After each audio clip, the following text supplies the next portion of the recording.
Welcome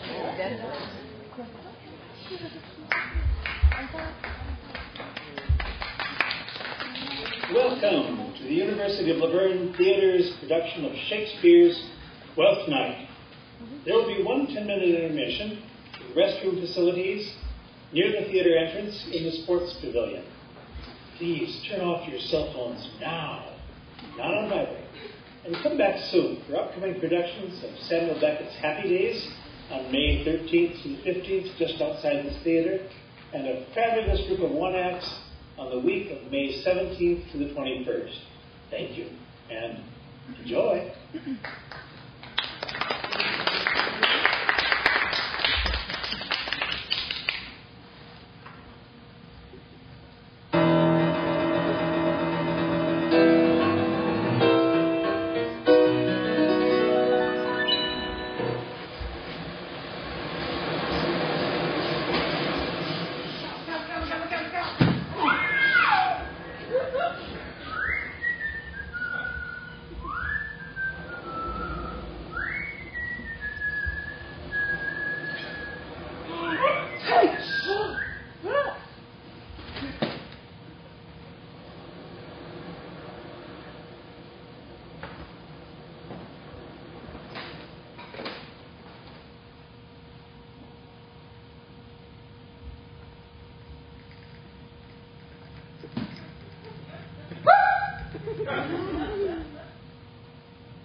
If music be the food of love, play on! Yeah! In the excess of it, that surfeiting the appetite may sicken and so die.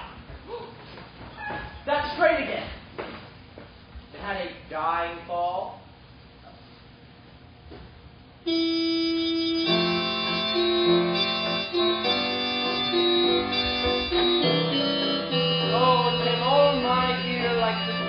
Sound that breathes upon a maiden by the ceiling and giving odor. Enough! No more! It's not so sweet now as it was before. Oh, spirit of love, how quick and fresh art thou that notwithstanding thy capacity receiveth as the sea, not enters there of what validity and pitch soe'er, but falls into abatement and low price even in a minute. So full of shapes is fancy that it alone is high fantastical. Oh. Will you go hunt, my lord? What, Curio? The heart. Why, so I do. The noblest that I have. Oh, when mine eyes did see Olivia first, methought she purged the air of pestilence. That instant was I turned into a hart, and my desires, like fell and cruel hounds, e'er since pursue me.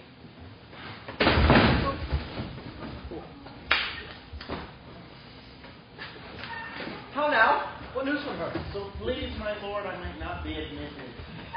But from her handmaid do return this answer. The element itself till 7 years heat shall not behold her face at ample view.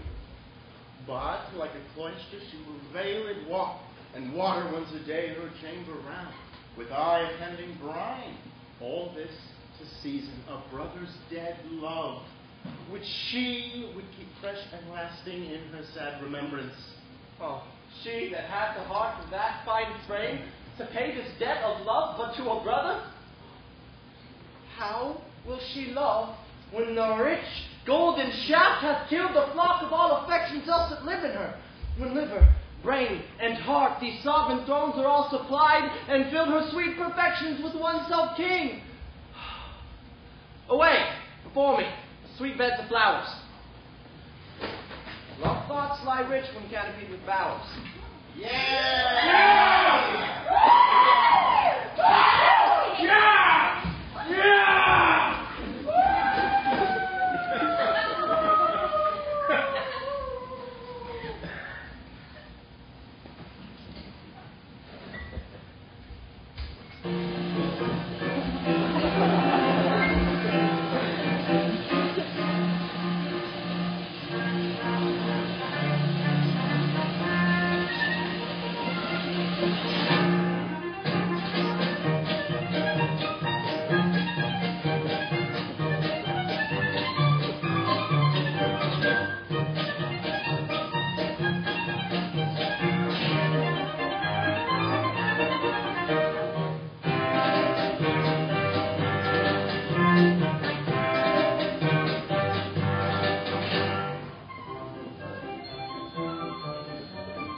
Delivered to the world till I had made mine own occasion mellow, which my estate is. That were I to compass, for she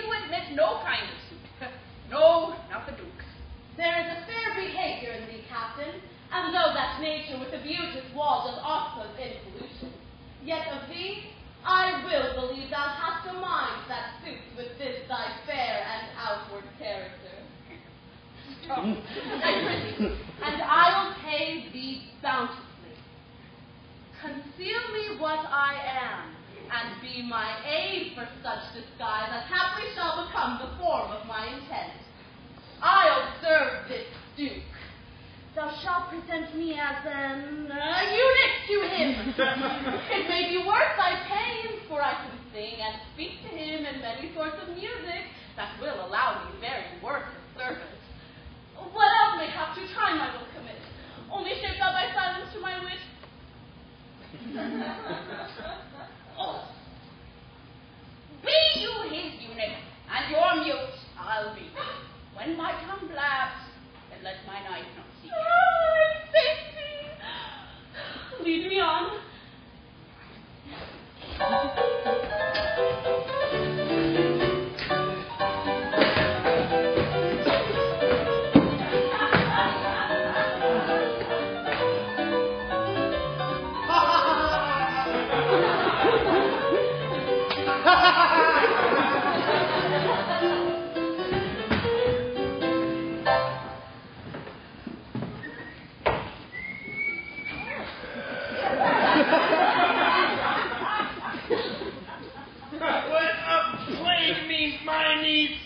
To take the death of her brother thus, I am sure cares an enemy to life.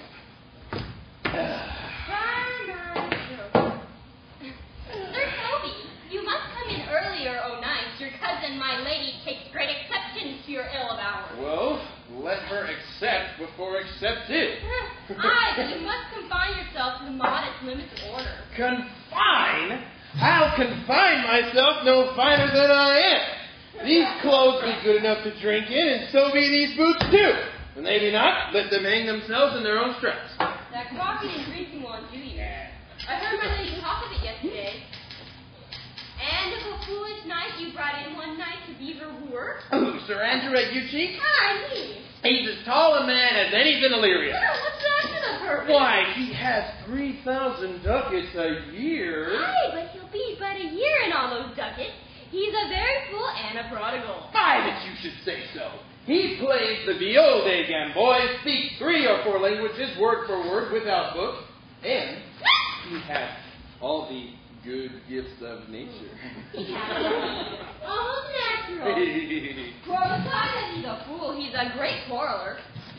And but that he has the gift of a coward to allay the guts he has in quarreling, who thought amongst the prudent he would quickly have the gift of the grave. By this hand, they are scoundrels and subtractors who say so of him. Who are they? They that add, moreover, he's drunk nightly in your company. With drinking health to my niece, I'll drink so long as there is a passage in my throat, and drink in Illyria. Ah, he's a coward and a cloister that will not drink to my niece till his brains turn to the toe like a parish towel. What, wench? Oh, here comes Sir Andrew. Sir Toby Belch. How now, Sir Toby Belch? Sweet Sir Andrew. Bless you, fair, shrew. And you too, sir. Accost, Sir Andrew, accost! What's that? My niece's chambermaid. Good Mistress Accost, I desire better acquaintance. My name is Mary, sir. Good Mistress Mary Accost. You mistake, knight. Accost is, fronter. Board her. Hail her. By my troth, I would not undertake her in this company. Is this the meaning of accost? Very well, gentlemen. I never draw sword again. And part thou so, mistress, would that I might never draw sword again? Fair lady, do you think you have fools in hand? Sir, I have you not by the hand. Marry, but you shall have, and here's my hand. Now, sir, thought is free. Pray, bring your hand to the buttery bar and let it drink. Wherefore, sweetheart, what's your metaphor? It's dry, sir. I can keep my hand dry. What's your jest? A dry jest, sir. I haven't my fingers in. Mary, now I let go your hand and I am buried. Oh, knight, I see thee lackest a cup of canary. When have I seen thee so put down? Never in your life, I should think, unless you see canary put me down. Methinks sometimes I have no more wit than a Christian, or an ordinary man. But I am a great eater of beef, and I believe that does harm to my wit. Last question. And I thought that I'd forswear it. I'll ride home tomorrow, Sir Toby. Pourquoi, dear knight? Pourquoi? What is pourquoi? Do or not do? I would that I had bestowed the time and the tongues that I have in fencing, dancing, bear baiting. Had I but followed the arts. Then hast thou an excellent head of hair? Why, would that have mended my hair? Past question. For thou see, it will not curl by nature. But it befits me well enough, does it not? Excellent. It hangs like fuss on distaff. And I would the housewife take between her legs and spin it off.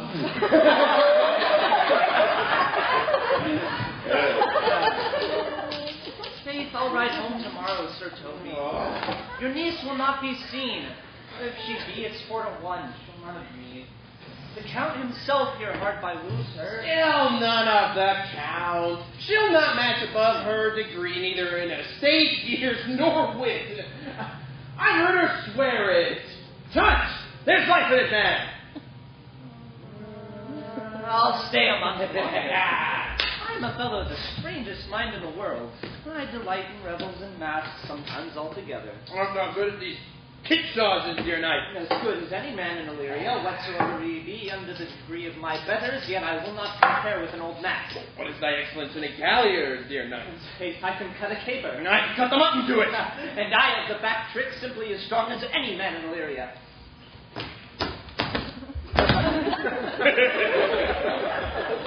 Wherefore are these things hid?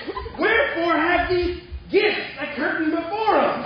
Are they to take dust, like Mr. Small's picture? Why dost thou not go to church in a galliard and come home in a caronto? My what should be a jig. I'll not so much as make water, but as sink quick. What dost thou mean? That it's a world for hiding virtues in? I did think that by the very excellent constitution of thy lady, it was formed under the star of a gallant. Aye, 'tis strong and does indifferent well in flame-colored stock. Shall we set about some revels? What shall we do else? Were we not born under Taurus? Taurus, that's sides and heart. No, sir. These legs and thighs, come, let me see thee caper. Ha ha! Ha! Ha! Excellent!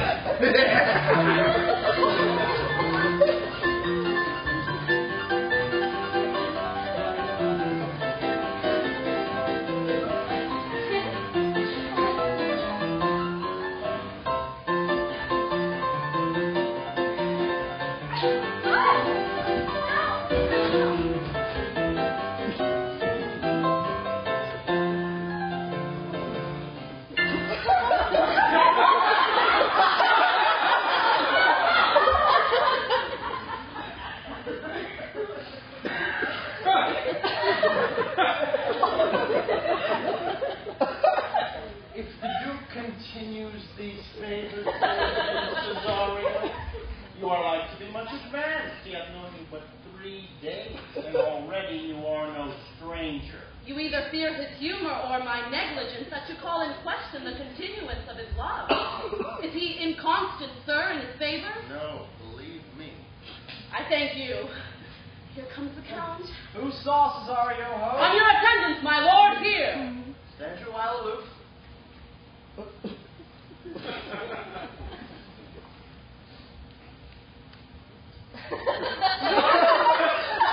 Thou knowest no less than all. I have unclasped to thee the book even of my secret soul. Therefore, if you address thy gate unto her, be not denied access, stared at her doors, and tell them there thy fixed foot shall grow till thou have audience. Sure, my noble lord, if she be so abandoned to her sorrow as it is spoke, she never will admit me. Be clamorous and leap all civil bounds, rather than make unprofited return. Say I do speak of her, my lord, what then? Oh, then, unfold the passion of my love. Surprise her with the discourse of my dear faith. shall become thee well to act my woes. She will attend better in thy youth than in a nuncio's of more grave aspect. I think not so, my lord. Hear that, believe it. They shall yet belie thy happy years that say thou art a man. Diana's lip is not more smooth and rubious. Thy small pipe is as the maiden's organ, shrill and sound, and all is semblance of a woman's part. Oh. I know thy constellation is right after this affair. Some 4 or 5 addendum, all, if you will, for I myself am best when least in company. Prosper well in this, and thou shalt live as freely as thy lord to call his fortunes thine. I'll do my best to woo your lady. Yet a barful strife, whoe'er I woo, myself would be his wife. Oh.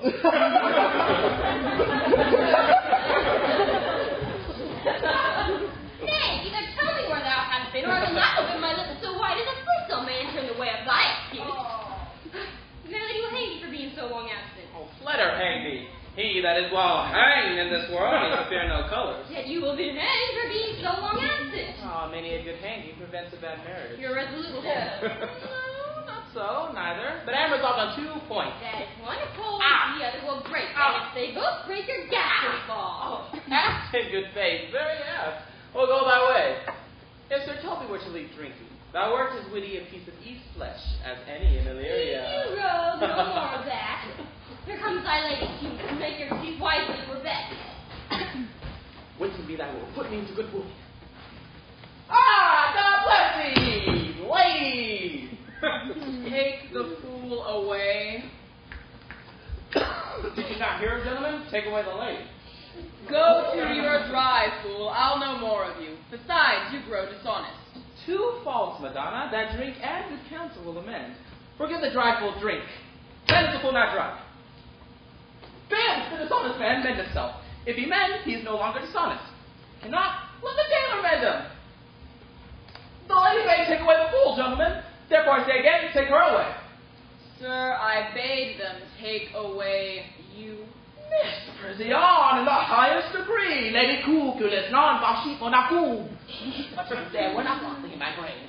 Good, Madonna, give me leave to prove you the fool. Can you do it? Dexterously, good Madonna. Make your proof. I must catechize you for a good Madonna. My mouth's a virtue, answer me. Sir, for want of other idleness, I'll bide your proof. Good Madonna, why mournest thou? Good fool, for my brother's death. I think his soul's in hell, Madonna. I know his soul is in heaven, fool. Ah, the more fool, Madonna. Mourn for your brother's soul being in heaven. Take away the fool, gentlemen. What think you of this fool, Malvolio? Doth he not mend? Yes, and shall do, till the pangs of death shake him. Infirmity that decays the wise doth ever make the better fool. God send you a speedy infirmity, for the better increasing your folly. Sir Toby will be sworn that I am no fox, but he will not pass his word for 2 pence that you're no fool. What say you to that, Malvolio? I marvel your ladyship takes delight in such a barren rascal. I saw him put down the other day with an ordinary fool that has no more brain than a stone. Look you now, he is already out of his guard. Unless you laugh and minister occasion to him, he is gagged. I protest, I take these wise men that crow so at these set kind of fools, no better than a fool's zanes. Oh, you are sick of self-love, Malvolio, and taste the distempered appetite. To be guiltless, generous, and of free disposition is to take those things for bird bolts that you deem cannon bullets. There is no slander in an allowed fool, though he do nothing but rail, and no railing in a known discreet man, though he do nothing but reprove. Now, Mercury, endue thee with leasing, for thou seekest well a fool. Madam, there is at the gate a young gentleman much desires to speak with you. From the Count Orsino, is it? I know not, madam. He is a fair young man and well attended. Who of my people holds him in delay? Sir Toby, madam, your kinsman. Fetch him off! He speaks nothing but madness. Spy on him! Go you, Malvolio. If it be a suit from the Count, I am sick or will to dismiss it. Hey. Half drunk. What is he at the gate, cousin? Gentlemen. Gentleman. What gentleman? There's a gentleman here that... Big and he's tickle hearing. Now, silence Cousin, how came you so early by this letter? Lechery? I defy lechery. There's one at the gate. What is he? Let him be the devil, and he will, I care not. Give me faith, say I.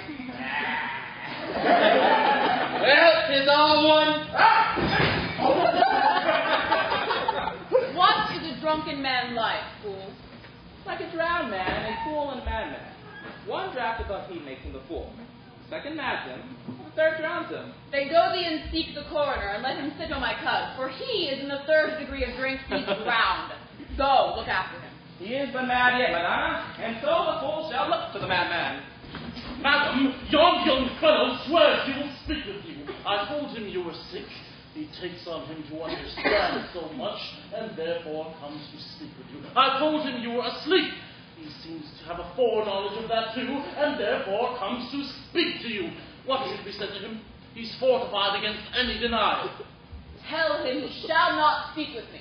Has been told so, and he says he'll stand at your door like the sheriff's post and be the supporter to a bench, but he'll speak with you. What kind of man is he? Why, of mankind. What manner of man? A very ill manner. He will speak to you, will you or no? Of what personage and years is he? Not yet old enough for a man, nor young enough for a boy, as a squash is before 'tis almost a pea spud, or a cooling when 'tis almost an apple. 'Tis in standing water between boy and man. He is very well favored and speaks very shrewishly. One would think his mother's milk were scarce out of him. Let him approach, and call in my gentlewoman. Gentlewoman! My lady calls. Come, give me my veil, throw it o'er my face. We shall once more hear Orsino's embassy. The honorable lady of the house, which is she? Speak to me, I shall answer for her, your will. Most radiant, exquisite, and unmatchable beauty. I pray you, tell me if this be the lady of the house, for I never saw her.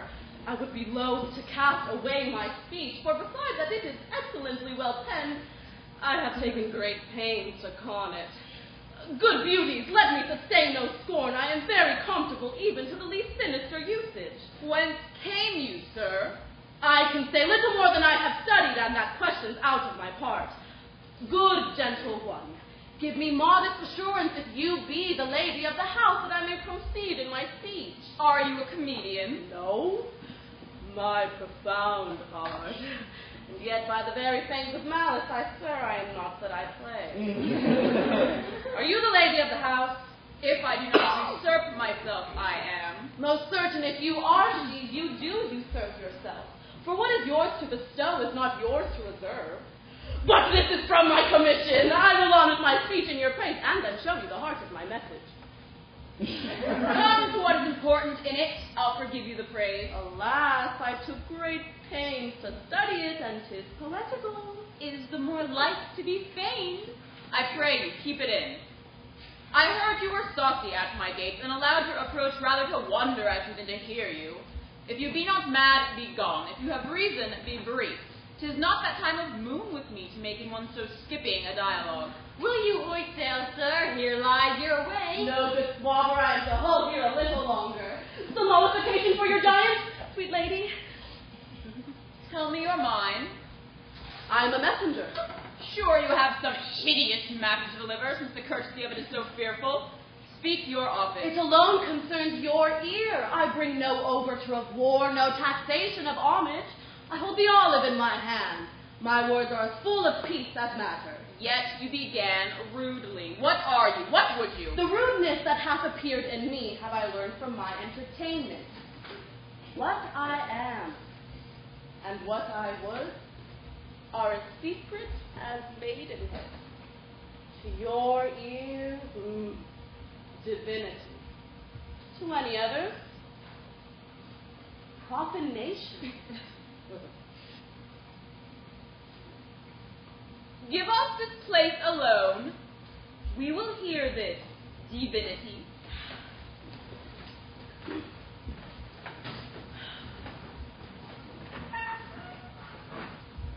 Now, sir, what's your text? Most sweet lady! A comfortable doctrine, and much may be said of it. Where lies your text? In Orsino's bosom. In his bosom? In what chapter of his bosom? To answer by method in the first of his heart. Oh, I have read it. It is heresy. Have you no more to say? Good madam, let me see your face. Have you any commission from your lord to negotiate with my face? You are now out of your text. But we will draw the curtain and show you the picture.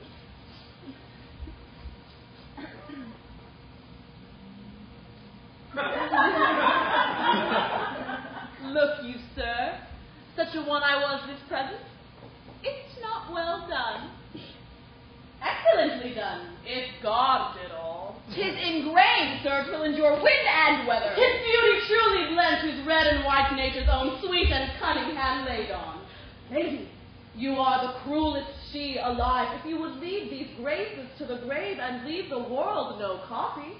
Oh, sir, I will not be so hard-hearted. I will give out divers schedules of my beauty, and every particle and utensil shall be inventoried to my will and labeled as item, 2 lips, indifferent red.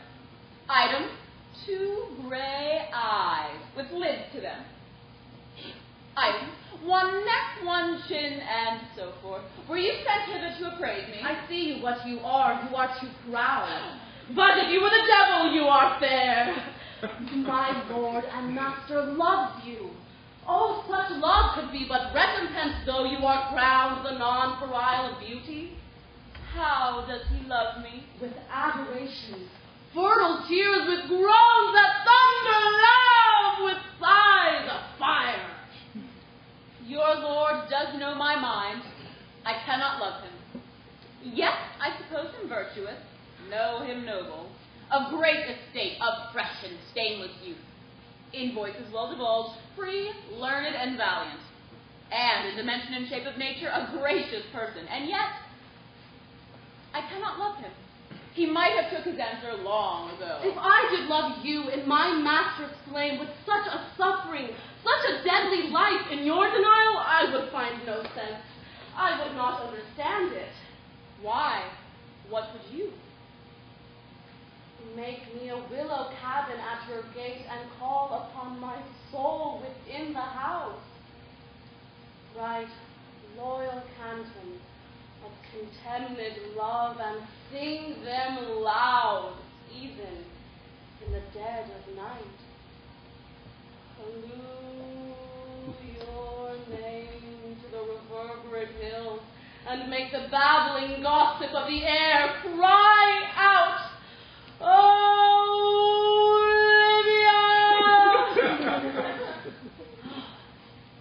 You should not rest between the elements of air and earth, but you should pity me.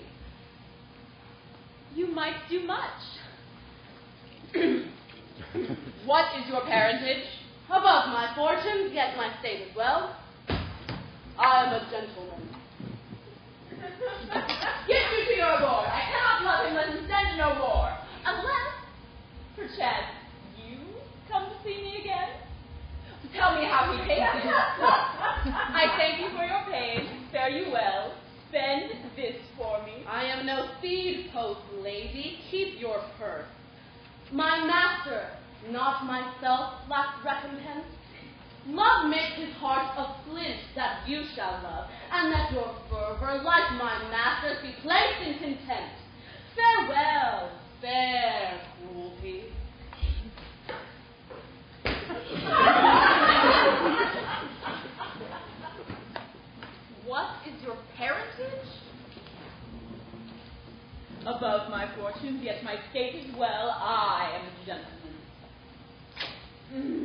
shall be sworn thou art. Thy tongue, thy face, thy limbs, actions, and spirits to give thee fivefold places. Not too fast.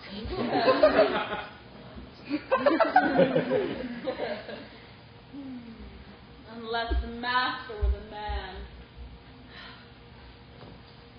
How now? Even so quickly may one catch the plague? Methinks I feel this youth's perfections with an invisible and subtle stealth to creep in at mine eye. Oh well, let it be. What ho, Malvolio? Here, madam, at your service.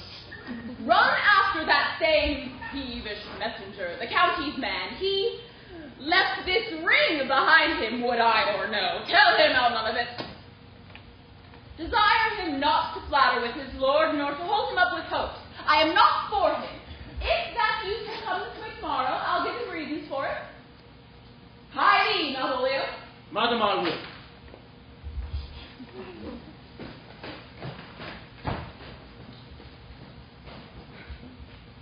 I do, I know not what.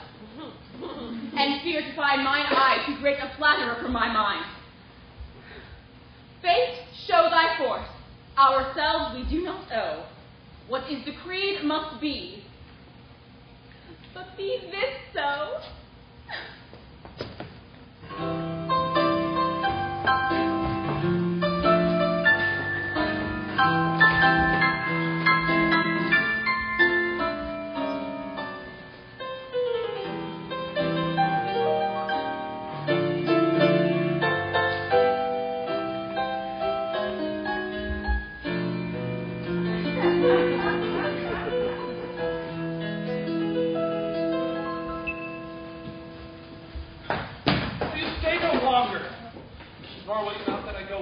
But your patience now.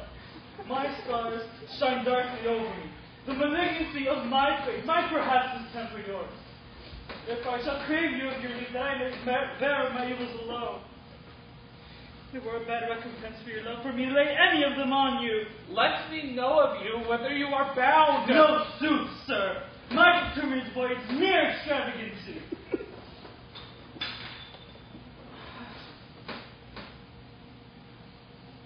But I perceive in you so excellent a touch of modesty that you will not extort from me what I am willing to keep in. Therefore it charges me in manners the rather for me to express myself. You must know of me then, Antonia. My name is Sebastian. Which is called Rodrigo. My father is that Sebastian of Messily, whom I know you've heard of. He left behind him myself and a sister, both born in an hour. The heavens had been pleased would we had so ended. But you, sir, altered them. For an hour before you took me from the reach of the sea, was my sister drowned. Alas the day, a lady's death. Though it was said she much resembled me, she was yet of many accounted beautiful. But though I could not with much estimable wonder over far believe that, I will thus far boldly publish her. She bore a mind that envy could not be called fair. She is drowned already, sir, with salt water. So I seem to drown her remembrance again before. Pardon me, sir, your bad entertainment. Oh, good Antonio, forgive me your trouble. You will not murder me for my love. Then let me be your servant. If you will not undo what you have done, that is, kill him whom you have recovered, then desire it not. Fare ye well at once. My bosom is full of kindness, yet I am so near the matters of my mother that upon least occasion more mine eyes will tell tales of me. I am bound to the Count Orsino's court. Farewell. What the gentleman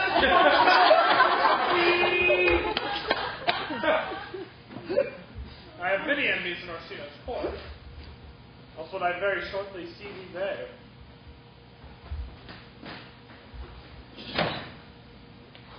Oh,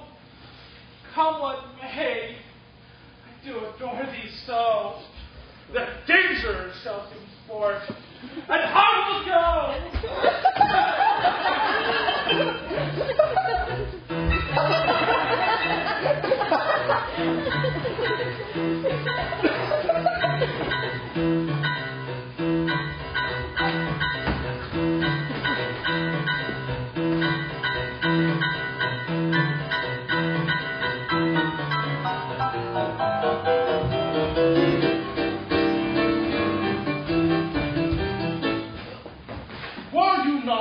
Now, with the Countess Olivia. Even now, sir, on a moderate pace, I have since arrived but hither. She returns this ring to you. You might have saved me my pains to have taken it away yourself. She adds, moreover, that you should put your lord into a desperate assurance she will none of him. And one thing more, that you never be so hardy as to come into his affairs, unless it be to report your lord's taking of this. Receive it so. She took the ring of me, I'll none of it. Come, sir, you peevishly threw it to her, and her will is it should be so returned.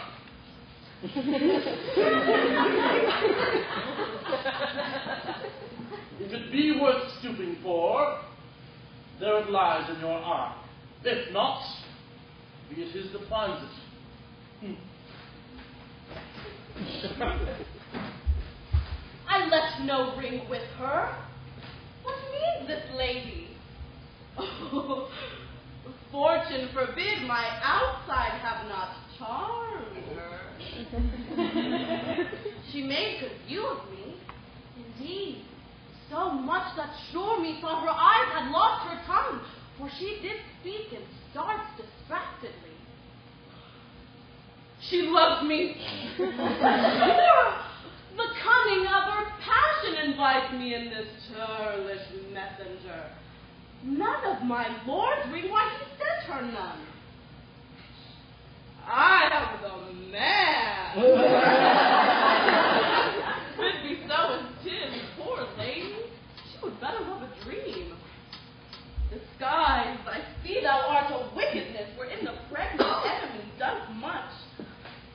How easy it is for the proper false in women's waxen hearts to set their forms.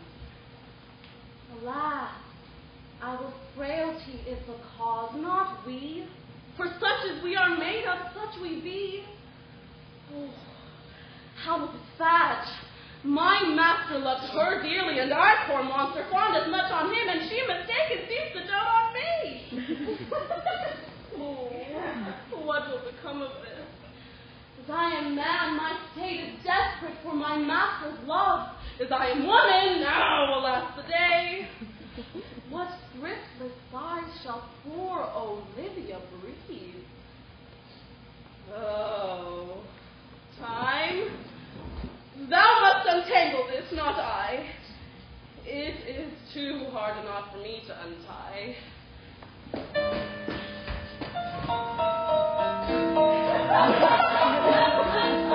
Approach, Sir Andrew! Not to be a bed after midnight is to be up betimes. Nay, my troth, I know not, but I do know to be up late is to be up late. A false conclusion, and I hate it as an unfilled can. To be up after midnight and to go to bed then is early, so that to go to bed after midnight is to go to bed betimes. Does not our life consist of 4 elements? Faith, so they say, but I think it rather consists of eating and drinking. Thou art a scoff. Let us therefore eat and drink. Hey-o! Hey! There comes the fool in face. Now, my heart, did you never see the picture of we three? Welcome, Anne! Now, let's have a catch. My troth, the fool has an excellent breast. Rather than 40 shillings, so sweet a leg or so sweet a breast to see, as the fool has. In faith, thou wast very gracious in fooling last night when thou spokest of Pigogrammatus and of the passing of the equinoctial Vapium. 'Twas very good. I sent thee 6 for thy lemonade. I did, in petticoats by utility. Yeah, good. This is the best fooling when all is done. There. Now a song. There's a sixpence for you. Now let's have a song. Alright, here's a testicle of me too. Of one night gift. Do we have a love song or a song with good life? A love song. A love song. Aye, a love song. I care not for good life. Hit it.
I am a true knight. A contagious breath. Yes, very sweet and contagious in faith. When here by the nose, it is dosage in contagion. But shall we make the welcome dance indeed? Shall we rouse the night out in a catch? Then we'll draw 3 stones out of 1 weaver. Shall we do that? And you love me, let's do it. I'm a dog at a catch. Oh, my lady, some dogs will catch well. Yeah, most certainly. Let our catch be thou knave. Wait. Hold thy peace, thou knave. I shall be constrained to call thee knave, knight. Yeah. 'Tis not the first time I have constrained one to call me knave. Begin, fool, and begin to hold thy peace. I shall never begin if I hold my peace.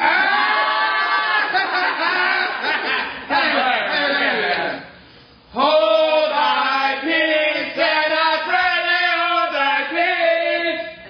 Thou knave, hold thy peace now. Not here. If that lady has not called up the Stuart Malvolio and bid him turn you out of doors, give her dress sheet. My lady is a captain. We are politicians.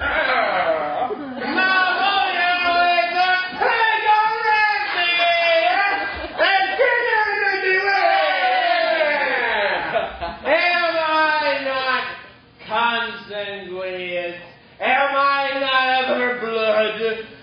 Silly valley lady, there dwelt a man in Babylon, lady. Oh, beshrew me, the knight is admirable fooling. Aye, he does well enough if he be so disposed, and so do I too. He does it with more grace, but I do it more natural. Oh, the 12th day of the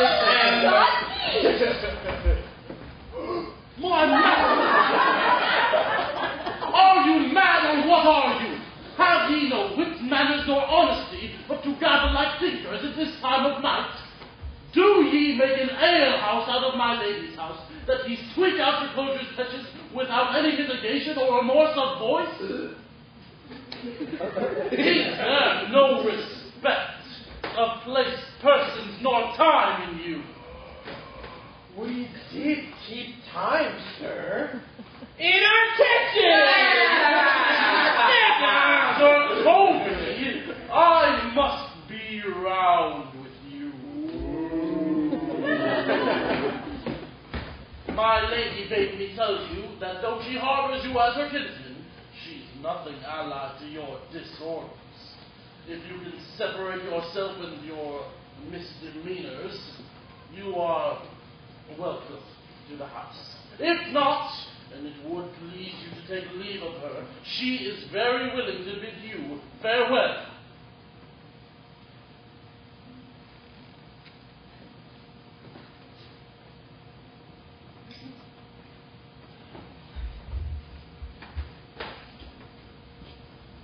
Farewell, dear hearts, and I must needs be gone. His lives do show his days are almost done. Isn't even so! But I will never die. Tell me that you lie! It's much credit to you! Shall I bid him go? What did you do? Shall I bid him go and spare not? No, you dare not. Out of tune, sir, you lie. Art any more than a stew. Thinkest thou, because thou art virtuous, that there shall be no more cake than ale? Yes, by Satan, and ginger shall be hot in the mouth too. Thou art in the right. Go, sir, rub your chain with crud. A stoup of wine, Maria. Mistress Mary, if you prize my lady's favor at anything more than contempt, you would not give means to this uncivil rule.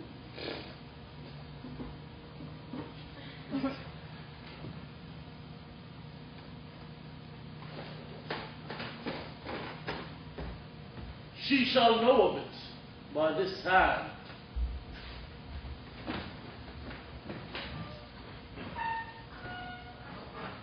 Go shake your ears. Tis as good indeed as to drink when a man's a-hungry. To challenge him in the field, And then break promise and make a fool of him. you at night. I'll write the Italian order. I'll deliver thy indignation to him by word of mouth. Please, Sir Toby, be patient for tonight. Since the use of the countless today with my lady, she's much out of quiet. For Monsieur Malvolio, leave him to me. If I do not gull him into a nay word and make him a common recreation, do not think I have enough wit to lie straight in my bed. I know I can do it. But that does. But that does. Tell us something of him. Nay, sir, sometimes he is a kind of Puritan. Oh, if I thought that I'd beat him like a dog.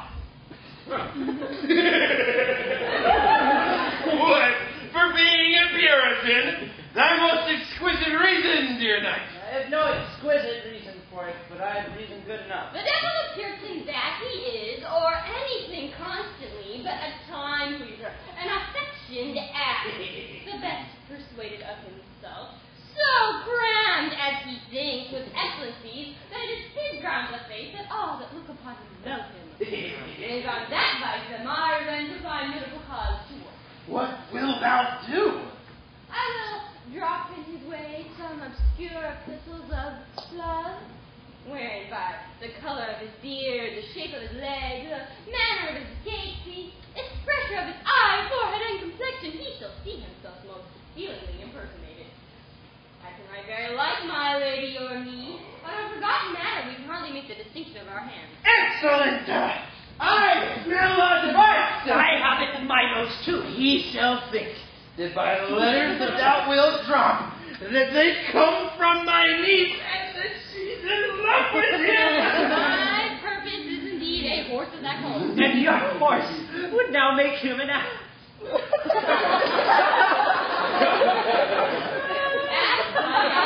The Emperor be Port Royal, I warn you. I know my physical work with him. I will plant you two, and let the fool make it third, where he shall find the letter. Observe the construction of it. And for tonight, to bed and dream of the event. Farewell. Good Good night, Princess Leia. For me, she's a good wench. She is a beagle. And one that adores me. What of that? I was adored once, too. Come, knight, let's to bed. Thou hast need to send for more money. If I cannot recover your niece, I am a foul way out. Send for money, knight.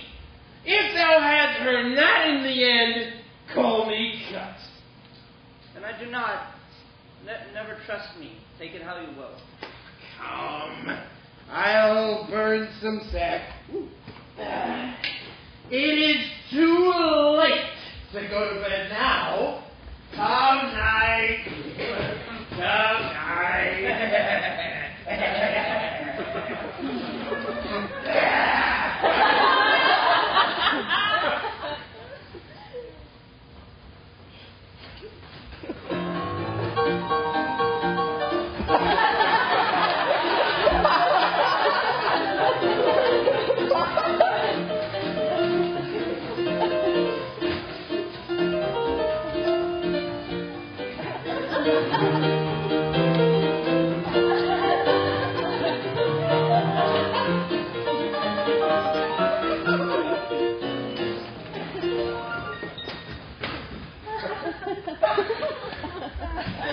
Give me some music.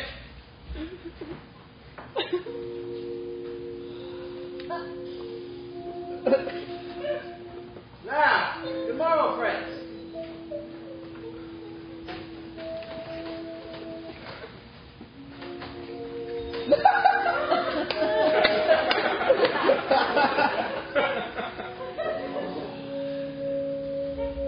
Now, good Cesario, what's that piece of song? That old and antique song we heard last night? Methought it did relieve my passion much more than light airs and recollected terms of these most brisk and giddy-paced times. Come, but one verse. He is not here, but please, my lord, that should sing it. Who was it? That's the jester, my lord. The fool that the Lady Olivia's father took much delight in. He is about the house. Take him out and play the tune of one. Come hither, boy. Never thou shalt love in the sweet pangs of infidelity. For such as I am, all true lovers are. Unsafe and skittish in all motions thou save in the constant image of the creature that is beloved. How does that like to do? It gives the very echo to the seat where love is throned. Thou dost speak masterly. My life upon it, young though thou art, thine eye hath stayed upon some favor that it loves, has it not, boy? A little, by your favor. What kind of woman is it? Of your complexion. She is not worth thee, then. What years, in faith? About your years, my lord? Too old, by heaven. Let still the woman take an elder than herself. So wears she the hip, so sways she level in her husband's heart. For boy, however we do praise ourselves, our fancies are more giddy and unfirm, more longing, wavering, sooner lost and worn than women's are. I think it well, my lord. Then let thy love be younger than thyself, for thy affection cannot hold the bent. For women are as roses, whose fair flower, being once displayed, doth fall that very hour. So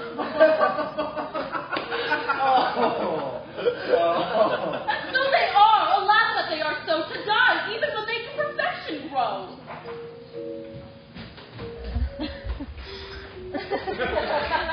Oh, fellow, come, the song we had last night. Mark it, Cesario, it is old and plain. The spinsters and the niggers in the sun and the free maids that weave their threads with bones do just enchant it. It is silly sin and dallies with the innocence of love, like the old age. Are you ready, sir? Aye, ready. Sing. Come away, dead. Fly away,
paying, sir. I take pleasure in speaking, sir. I'll pay thy pleasure then. Truly, sir, and pleasure will be paid, one time or another. Give me now leave to leave thee. Now the melancholy God protect thee, and the tailor make thy doublet of changeable taffeta, for thy mind is a very hopeful. Very well. Let all the rest give place.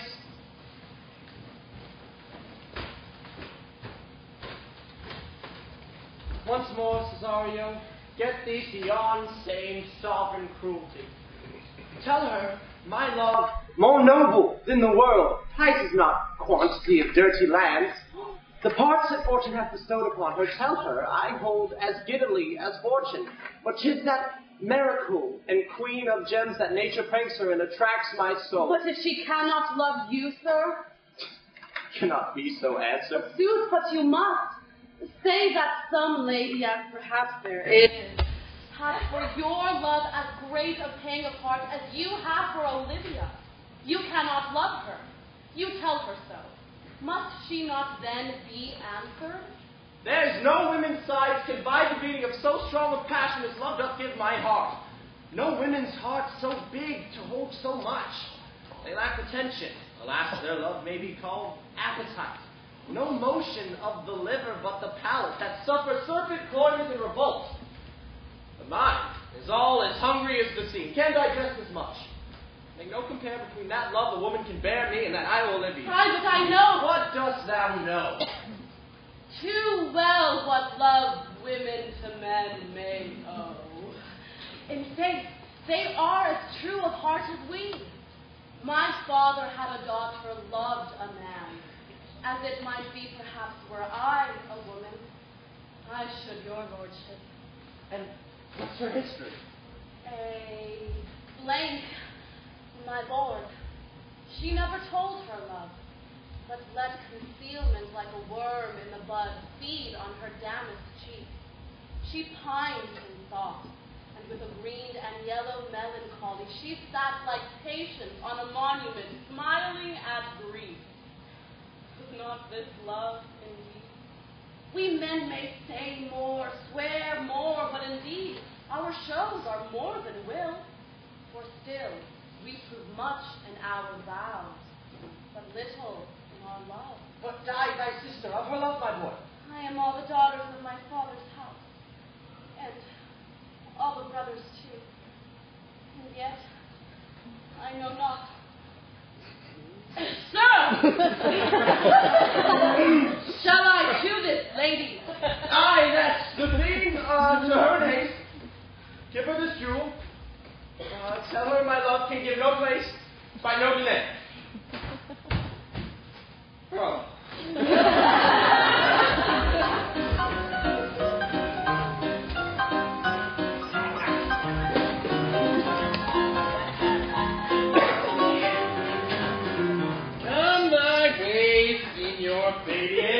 Nay, I'll come. If I lose a scruple of this sport, let me be boiled to death with melancholy. Would thou not be glad to see the notable sheep biter come by some rascally shame? I would exult, man. You know, he brought me out of favor with my lady over a bear baiting here.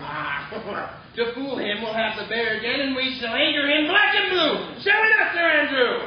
Then we do not. It is pity of our lives. Here comes my little villain. How now, my medal of India? Eat her into the box tree. Malvolio's coming down the walk. He has been yonder in the sun practicing behavior to himself.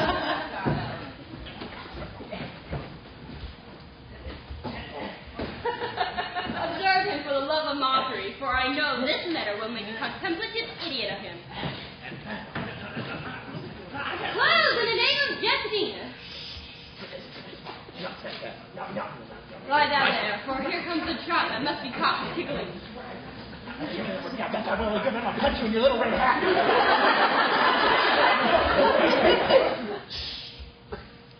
'Tis but fortune.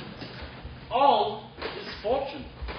Maria once told me she did affect me, and I have heard her come thus near that, should she fancy, this should be one of my complexion. Besides, she uses me with a more exalted respect than anyone else that follows her. What should I think honest? He's an overweening rogue. Please, contemplation makes a rare turkey cock of him. Look, how he jets under his advance. Blue. No, beat the rogue. Peace. To be Count Malvolio. No! Pistol him. His example for it. The lady of the straight, he married the yeoman of the wardrobe. Fire on him, Jezebel. Peace, he's deeply in. Look how imagination blows him.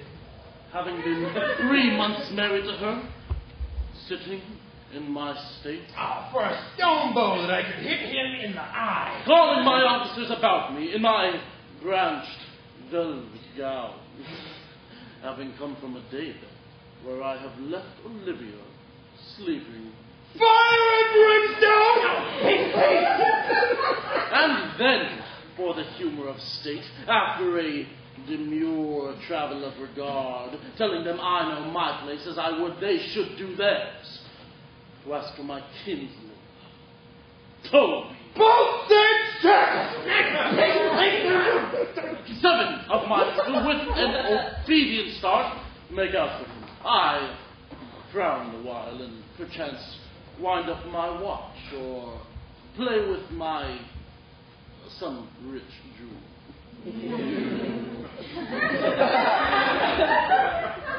Toby approaches, curtsies there to me. Shall this fellow live?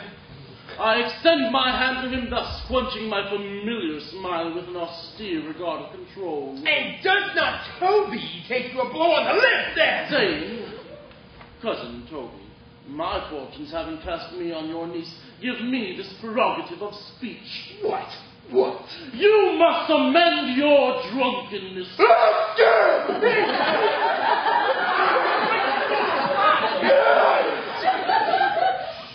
You waste the treasure of your time with a foolish knight. Ooh, that's me, I warned you.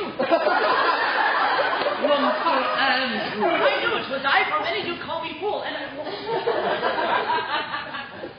What employment have we here?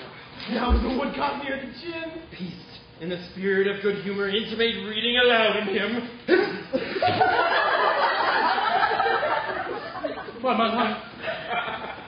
This is my lady's hand.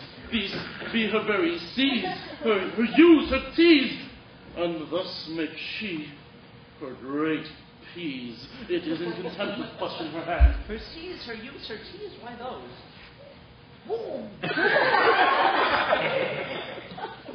To the unknown beloved, this and my good wishes, her very praises. By your leave, what?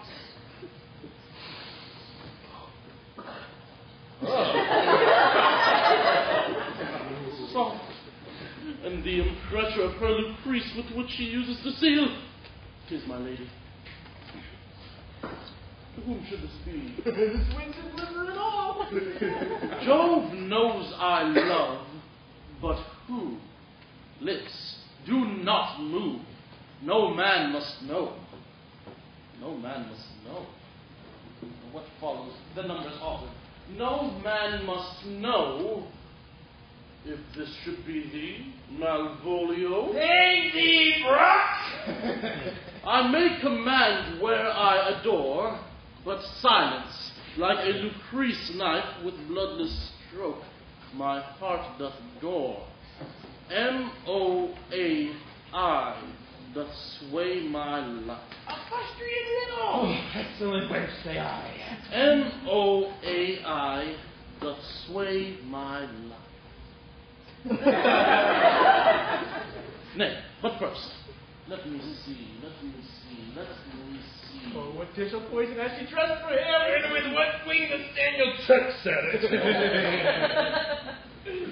I may command where I adore. Oh, why, she may command me. I serve her. She is my lady. This is evident to any formal capacity. There is no obstruction in this. But then the end.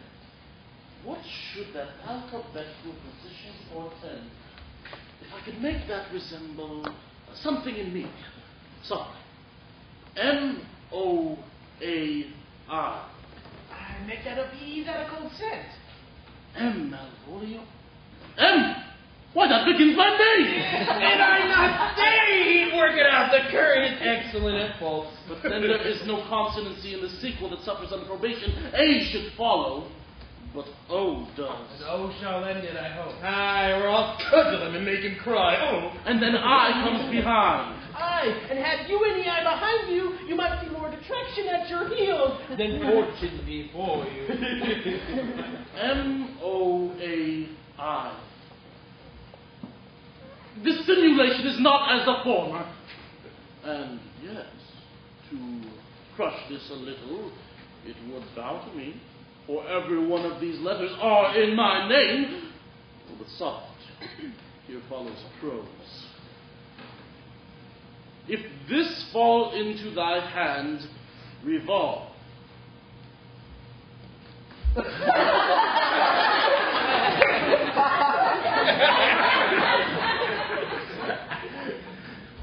In my stars I am above thee. But be not afraid of greatness. Some are born great, some achieve greatness, and some have greatness thrust upon them. Thy fates open their hands, let thy blood and spirit embrace them, and to inure thyself to what thou art like to be, cast thy humble sloth and appear fresh. Be opposite with the kinsmen, surly with servants, let thy tongue tang arguments of state. Put thyself into the trick of singularity, she thus advises thee, that sighs for thee. Remember who commended thy yellow stockings, and wish to see thee ever cross-gartered. I say remember. Go to. Thou art made if thou desirest to be so. If not, let me see thee a steward still, the fellow of servants, and not worthy to touch fortune's fingers. Farewell, she that would alter services with thee, the fortunate unhappy.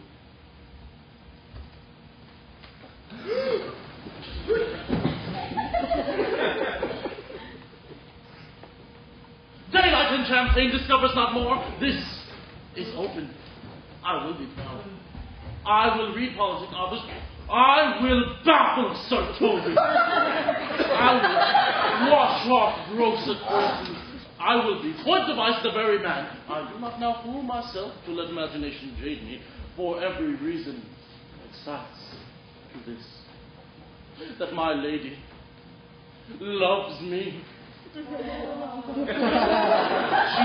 commend my yellow stockings of late, and she did praise them being cross-gartered, and in this she manifests herself to my love, and with a sort of injunction drives me to these very habits of her liking. I think my stars, I am happy. I will be strange, stout, in yellow stockings and cross-gartered, even with the swiftness of putting on. Jove and my stars be praised.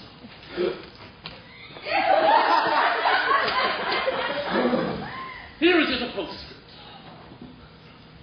Thou canst not choose but know who I am. If thou entertainest my love, let it appear in thy smile. Thy smiles become thee well, therefore in my presence still smile, dear my sweet, I prithee. Jove! I thank thee. I will smile. I will do everything that thou wilt have me.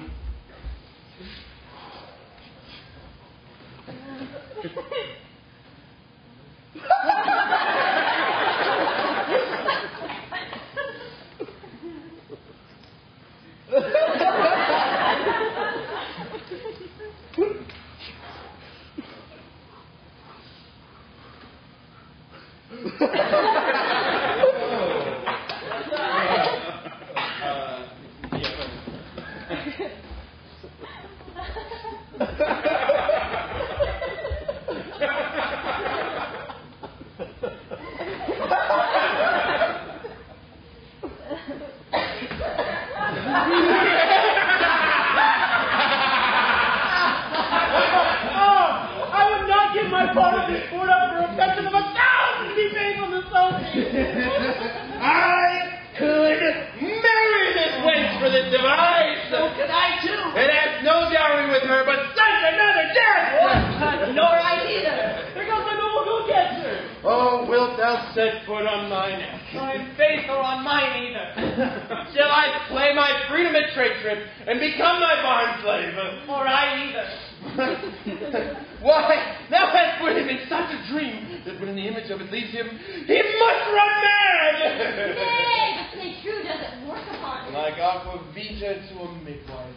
If you will then see the fruit of the sport, mark his first approach before my lady. He will come to her in yellow stockings. And 'tis a color she abhors. I'm tired of fashion to determine. And he will smile upon her, which will be so unsuitable to her disposition, being as addicted to melancholy as she is, that I cannot but turn him into a notable pet. To the gates of Tartar, thy most excellent devil of wisdom! But I'll make one too.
As pilchards are to herrings. The husband's the bigger. Not her fool, but her corrupter of words. I saw thee late at the Count Orsino's. Foolery, sir, does walk about the orb. Like the sun, it shines everywhere. I should be more sorry, sir, but the fool should be as off with your masters with my mistress. I think I saw your wisdom there. Nay, and thou pass upon me, I'll no more with thee. Halt. There's expenses for thee. Oh, now, Jove, in this next commodity of hair, send me a beer. By my troth, I'll tell thee I am almost sick for one, though I would not have it grow on my chin. Is thy lady within? Oh, would not a pair of these have bread, sir? Yes, being kept together and put to use. I would play Lord Pandarus of Phrygia, sir, to bring a crest of that to this toilet. I understand you, sir, 'tis well begged.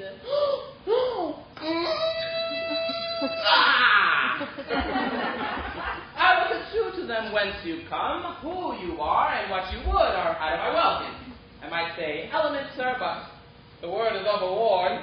Oh, what's the sign? This fellow is wise enough to play the fool, and to do that well, crave the kind of wit. Gentlemen, Davy. And you, sir. You, Gardy, monsieur. Et voici votre servitude. I hope, sir, you are, and I am yours. Will you encounter the house? My niece's desires you should enter, if your trade be to her. I am bound to your niece, sir. I mean, she is the list of my voyage. Taste your legs, sir. Put them into motion. My legs do better understand me, sir, than I understand what you mean by bidding me taste my legs. I need, sir, to go, to enter. I will answer you with gate and entrance, but we are prevented. Most excellent, accomplished lady, the heavens rain odors on you. That you Sir Rare Courtier, rain odors. My matter hath no voice, lady, but to your own most pregnant and vouchsafed ear. Pregnant? Vouchsafed? I'll get them all three already. Let the garden door be shut and leave me to my hearing. No,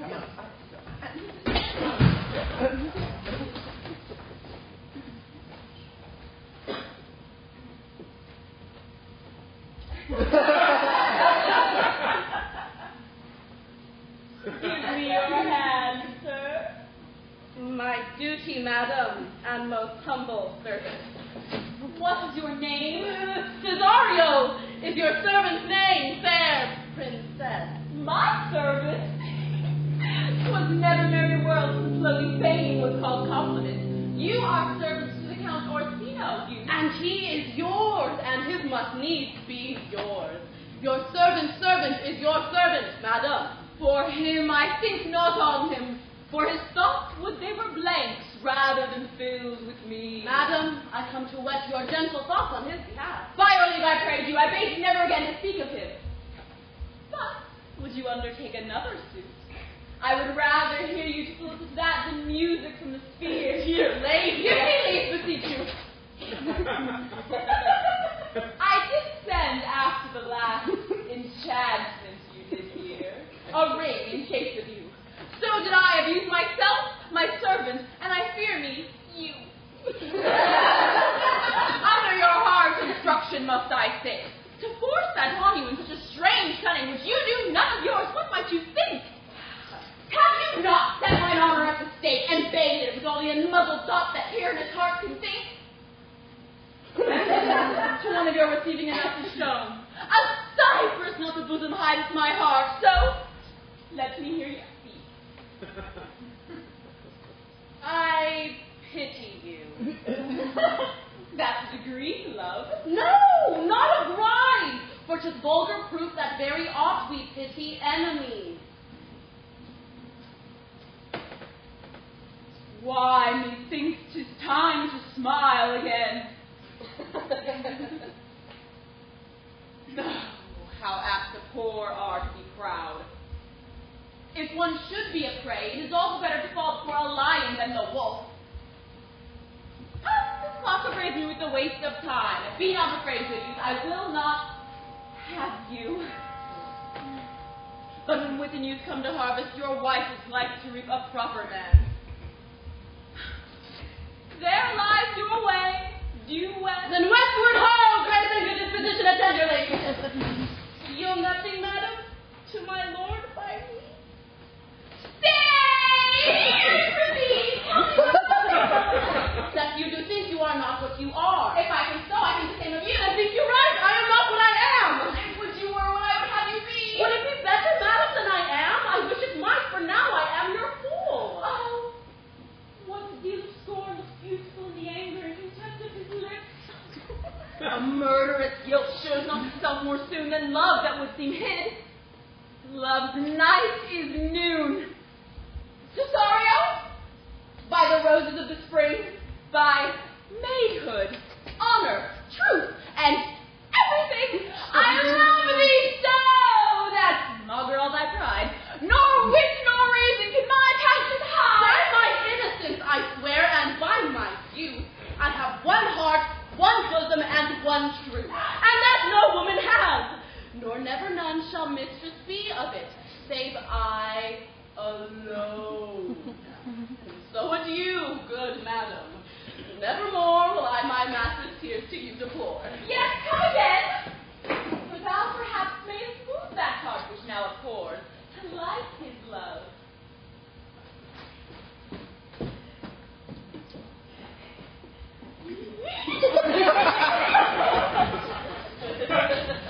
No, faith, I'll not stay a drop longer. Give that reason! Your needs must yield your reason, Sir Andrew. Mary, I saw your niece show more favor to the Count's serving man than ever she bestowed on me. Did she see thee, the wild old boy? Tell me that! As clearly as I see you now. Well, this was a great argument of love in her towards you. Slight will you make an ass of me? I will prove legitimate, sir, above the oaths of judgment and reason. Then they have been grandeur in ensigns before. No, it was the same. She did show favor to the youth in your sight only to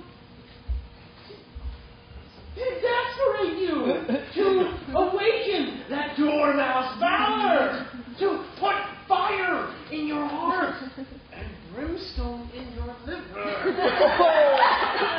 You should have caught her, and with some excellent jests, fire new from the mint. You should have bitten you into dumbness. This was looked for at your hand, and this was bought. The double guilt of this opportunity you let time wash off. And now you've sailed into the north of my lady's opinion, where you will hang like an icicle on a Dutchman's beard. Unless, of course, you do redeem it by some laudable attempt at either valor or policy. And if be any way, it must be valor and policy I came for. Why then, build me thy fortunes upon report of valor. Challenge me to count you to a fight. Hurt him in 11 places. My niece shall take note of it, and assure thyself there is no love broker in the world can prevail more in man's commendation with woman than report of valor. There's no way but this, Sir Andrew. Will either of you bear me a challenge to him? Go. Write it in a martial hand. Be cursed and witty. It is no matter how great, so it be eloquent and full of invention. Taunt him with license of Inca. Where shall I bind you? Well, call the Inca. Go!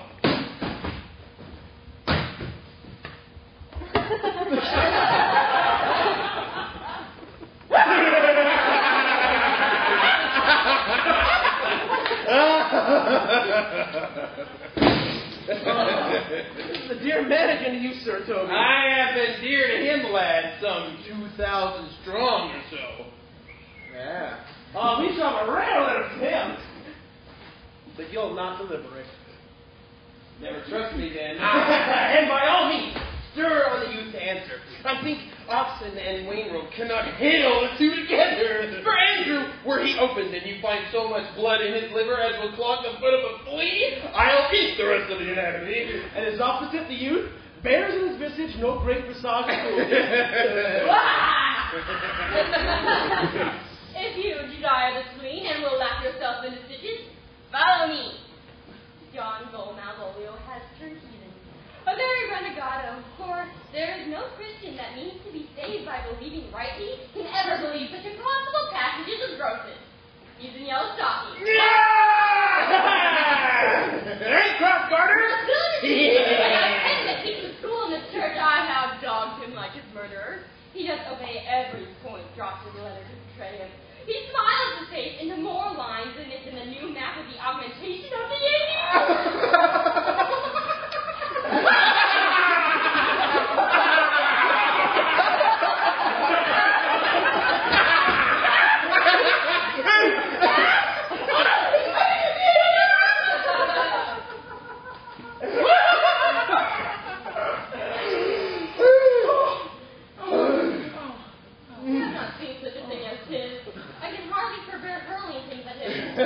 I know my lady will strike him, and you will smile and take it for a great favor. Come, bring it where he is.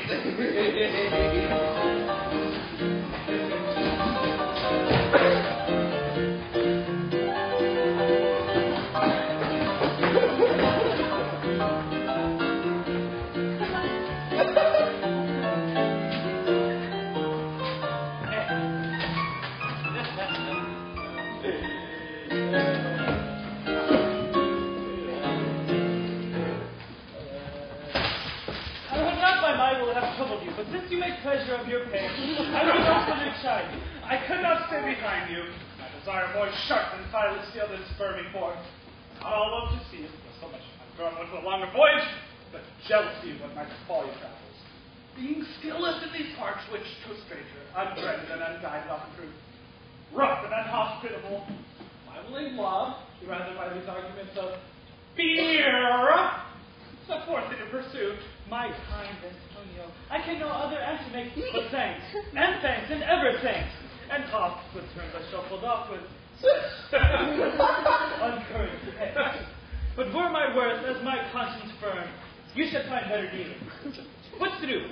Shall we go see the relics of this town? Tomorrow, sir. Let's first go see your lodging. I am not weary, and 'tis long tonight.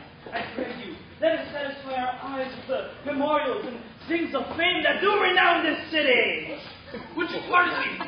I do not without danger walk these streets. Once in a sea battle, against the Count his galleys, I did a service of such a note, were I taken here, it would scarce be answered. Belike you slew a great number of his people. The offense is not of such a Bloody nature. albeit the quality of time and quarrel might well have given us bloody argument. It might have since been answered in the payment we took from them, which, for traffic's sake, most of our city did. Only myself stood out, which when I left in this place, I shall pay dear. Do not then walk too open. Not fit me. Oh, sir, here's my purse. Suburbs, the elephant is best to lodge. Diet. Well, so you be down all the time and feed your knowledge with news of the town. There you shall find me. Why are your purse? Well, happily your eye shall light upon some toy you desire to purchase. And your store, I think, it's not for idle market, sir.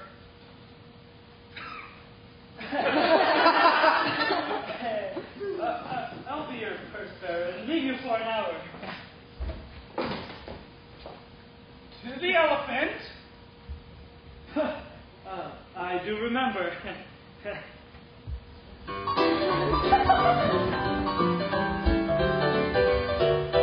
I sent after him. He said he'll come. How shall I keep him? What to sell of him? For you has bought more often begged or borrowed. I speak too loud. Where is Malvolio? He is sad and civil and suits well to a servant of my fortune. Where is Malvolio? He's coming, madam. But in a very strange manner, madam. He's surely possessed. Why, what's the matter? Does he rave? No, madam, he does nothing but smile. Your ladyship would be best to have some guard about her if he comes. The man is surely tainted in his wits. Call him hither. I am as mad as he. If sad and merry madness equal be.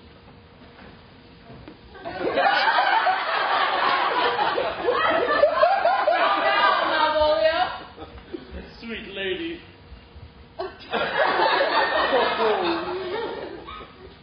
Smilest thou? I sent for thee upon a sad occasion. Sad?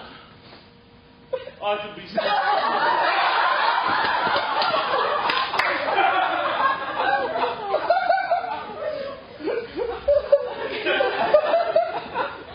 This does make some obstruction in the blood, this cross guard. But what of that? If it please the eye of one, it is with me as the very true sonnet is. Please one, please all.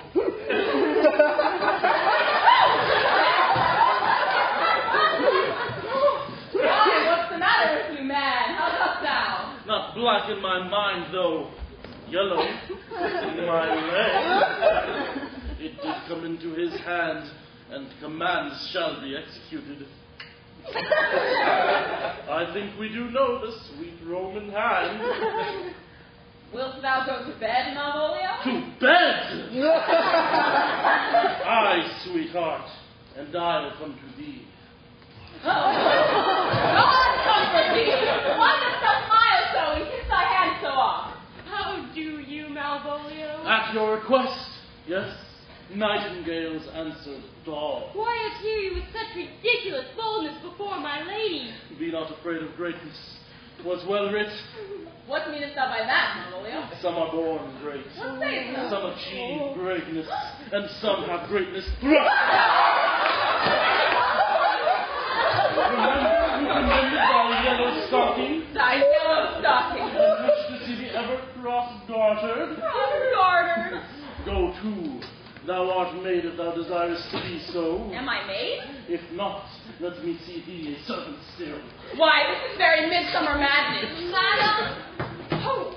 The gentleman at the Count Orsino's is returned. I could hardly entreat him that. He sends your ladyship pleasure. I'll come to him. Good Maria, let this fellow be looked to. Where is my cousin Toby? He hasn't known my people take a special care of him. I would not have him miscarry for half of my dowry.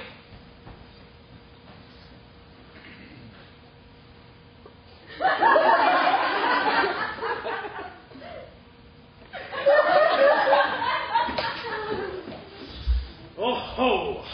You come near me now? No worse man than Sir Toby to look to me. This concurs directly with the letter. She sends him on purpose that I may appear stubborn to him, for she incites me to that in the letter. Cast thy humble sloth, says she. Be opposite with a kinsman, surly with servants. Let thy tongue tame arguments of state. Put thyself into the trick of singularity. I have limed her. But it is Jove's doing, and Jove make me thankful. And when she went away now, let this fellow be looked to. Fellow, not Malvolio, nor after my degree, but fellow. Why, everything adheres together, that no dram of a scruple, no scruple of a scruple, no obstacle or incredulous or unsafe circumstance. What can be said? Nothing that can be can come between me and the full prospect of my hopes. Well, Jove, not I, is the doer of this, and he is to be thanked.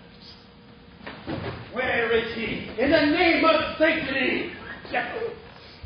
If all the devils of hell be drawn in little, and Legion himself possessed him.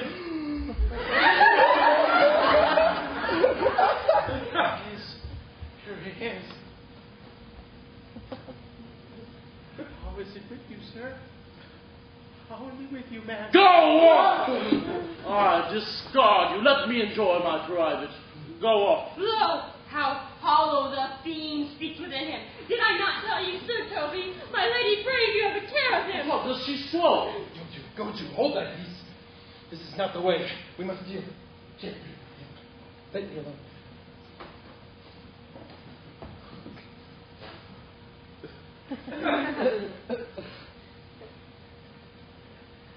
Now, Malvolio, how is it with you? What man?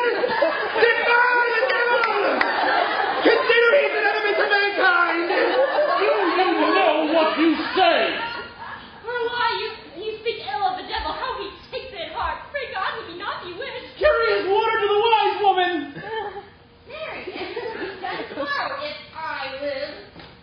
My lady will not listen to what I'll say. How now, mistress? No, Lord! Prithee, hold thy peace. Do you not see how you move him? Let me alone. No way but gentleness. Gently. Gently. The fiend is rough and will not be roughly used.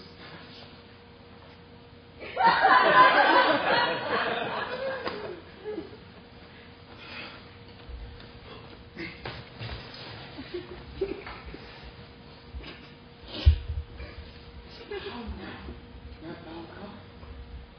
Dost thou shut? Sir. I bid come with me. What man? 'Tis not for gravity to play a cherry pit with Satan!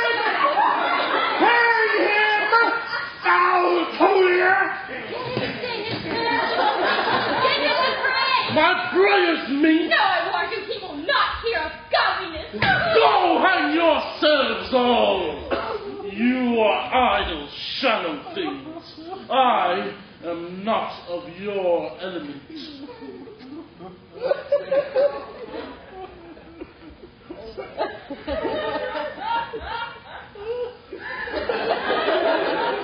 You shall know more hereafter.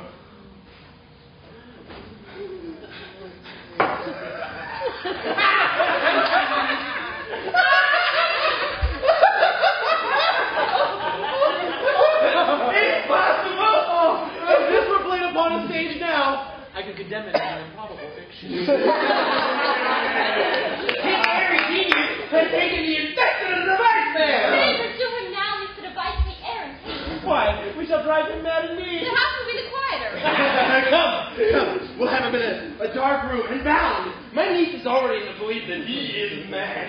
We may carry it the for our pleasure and his penance, till our very pastime, tired and out of breath, prompts us to have mercy on him, at which time we shall bring the device to the bar and crown thee as the finder of madman. But see.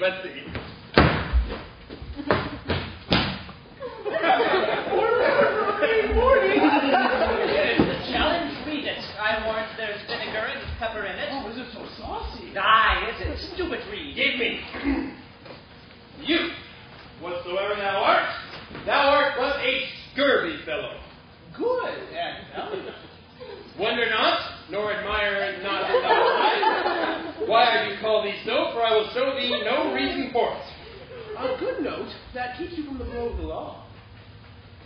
Thou comest to the Lady Olivia, and in my sight she uses thee kindly, but thou liest in thy throat. That is not the matter I challenge thee for. Very brief, and to exceeding good sense. Less. I will waylay thee going home, where if it be thy chance to kill me, Good. thou killest me like a rogue and a villain. Still keeps you on the windy side of the law. Good. Fare thee well, and God have mercy upon one of our souls. He may have mercy upon mine, but my hope is better, and so I look to thyself. Thy friend, as thou usest him, and my sworn enemy, Andrew Eguchi. If this letter moves him not, his legs cannot. I'll get You him. may have very fit occasion for it. Within some commerce with my lady will abide by your part. Go, Sir Andrew. Scout me for him at the corner of the orchard like a bum bailey. So soon as ever thou seest him, draw. As thou drawest, swear horrible, before it comes to pass off, that a horrid oath with a swaggering accent sharply twanged off gives manhood more approbation than ever proof itself would have earned him. Ah! Away! Nay, let me alone for swearing. Thou hast not so much brains as here.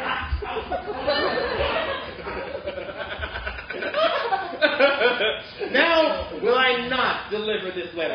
For the behavior of the young gentleman gives him out to be of good capacity and breeding. His employment between his lord and my niece confirms no less. Therefore, this letter, being so excellently ignorant, will breed no terror in the youth. He will find it comes from a clodpole. But, sir, I will stir on the youth to answer and deliver his indignation to him by word of mouth. Set upon Eguchi a notable report of valor, and drive the young gentleman, as I know his youth is aptly to receive it, into a most hideous opinion of his rage, skill, fury, and impetuosity. This will so fright them both that they will kill one another by the look, like cockatrices. Oh, here comes with your niece. Give way till he takes leave, and presently after. I will meditate a while upon some horrid methods for its errand. I have set too much into a heart of stone, and laid mine honor too on sherry out. There is something in me that reproves my faults, but such a headstrong, potent fault it is that it but mocks reproof. With the same behavior that your passion bears goes on my master's greed. Here, wear this jewel for me, 'tis my picture. Refuse it not, and have no tongue to vex you. And I beseech you, come again tomorrow. What shall you ask of me that I'll deny? Which honor saves me upon asking give? Nothing but this. Your true love. For my master! I give him back by mine honor which I have given you. I will acquit you. Oh, well, come again tomorrow, fare you well. A fiend like thee might bear my soul to hell. Oh. Gentlemen, God save thee. And you, sir. That defense thou hast. But take thee to it. Of what nature are the wrongs thou hast done him, I know not. But thy interceptor, bloody as the hunter, full of despite, attends thee at the orchard end. Dismount thy tuck, be yare thy preparation, for thy opponent is quick, skillful, and deadly. You mistake, sir. I am sure no man hath any quarrel for me. My remembrance is very free and clear from any image of offense done to any man. You'll find it otherwise, sir, I assure you. Therefore, if you hold thy life at any price, betake you to your guard, for your opposite hath within him what youth, skill, strength, and wrath can furnish a man withal.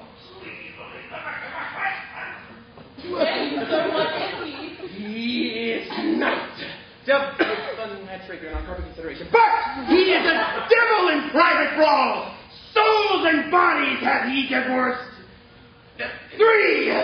And his incestment at this moment is so implacable that his satisfaction can be none but by pains of death and sepulchre. I will return again into the house and desire some conduct of the lady. I am no fighter. I have heard of some kind of men that put quarrels purposely on others to taste their valor. Feel like this is a man of that sort? Sir, no. You will find his indignation derives itself out of a very confident injury. Therefore, get you on and give him his desire, that you shall not enter the house unless you undertake with me that which with as much safety you might enter him. This is as uncivil as strange. I beseech you, do me this courteous office as to know of the night what my offense to him is. It is something of my negligence, nothing of my purpose. I will do so. Signor Fabian, stay you by this gentleman till my return. Pray you, sir, do you know of this matter? I know the knight is incensed against you, even to a mortal arbitrary, but nothing of the circumstance more. I beseech you, what manner of man is he? Nothing of that wonderful promise to read him by his form, as you are like to find proof of his valor. He is indeed, sir, the most skillful, bloody, and vain opposite that you could have found in any part of Illyria! Will you walk towards him? I will make your friend with him if I can. Oh, I shall be much bound to you for it. I am one that had rather go with Sir Priest than Sir Knight. I care not who knows much of my metal. Why, man, he is the very devil. I have not seen such a farrago. I had a pass with him at rapier scabbard and all, and he gave me a stuck-in with such a mortal motion that it is inevitable. And, on the answer, he pays you as surely as your feet hit the ground they stand on. They say he has been offensive to the Sophie. Pay a plague on it, I'll not meddle with him. Aye, but he will not have me pacified. Maybe he gets scared, hold him yonder. Pox on it, and I thought he had been so valiant and cunning in fence, I'd have seen him damned ere I'd have challenged him. Let him, let the matter slip, and I'll give him my horse, Great Capitalist. I'll make the motion. Stand here a while. Make a good show on it. This shall end without the perdition of souls. Mary, I'll ride your horse as well as I ride you. I have his horse to take up the quarrel. He is convinced that you's the very devil. And he is as horribly conceit of him. Pams and looks pale as if a bear were at his heels. Marry, sir, there is no remedy. He will fight with you for an oath's sake. He had better bethought him of his quarrel, and he finds that to scarcely worth talking about. Therefore, draw for the purpose of his vow. Protest he will not hurt you. Pray God defend me. A little thing would make me tell them how much I lack. Give ground if you seem furious. Come to answer, there is no remedy. The gentleman will, for his honor's sake, have one bout with you. He cannot fight a duel to avoid it, but he has promised me, as he is a gentleman and a soldier, he will not hurt you. Come on, do it. Pray God he keep it up. I do assure you this against my will.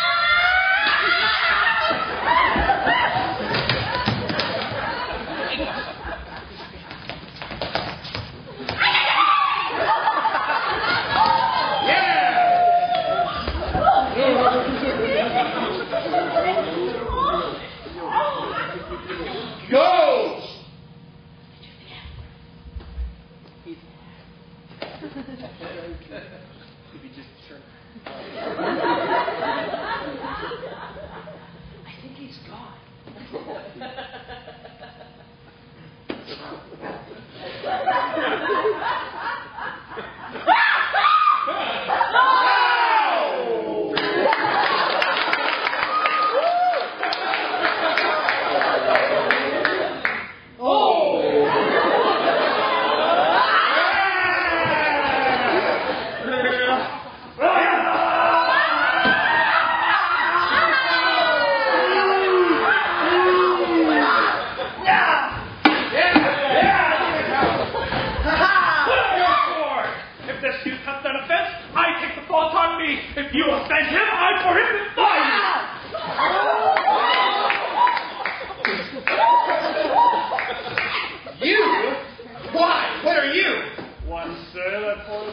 dares yet do more than you have heard him brag to you, he will.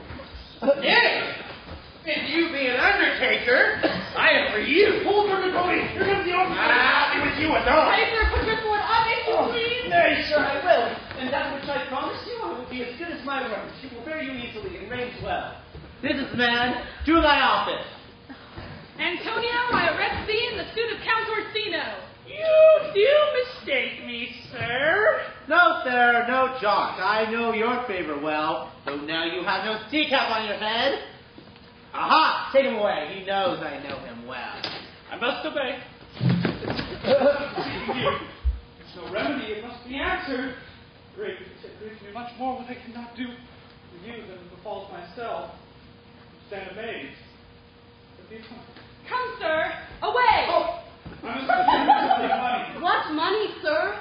For the fair kindness you have showed me here, and partially prompted by your present trouble, out of my lean and low ability, I'll lend you something. My having is not much. I'll make division of my present with you. Hold, there's half my coffer. Will you deny me now? Possible that my deserts you can find persuasion?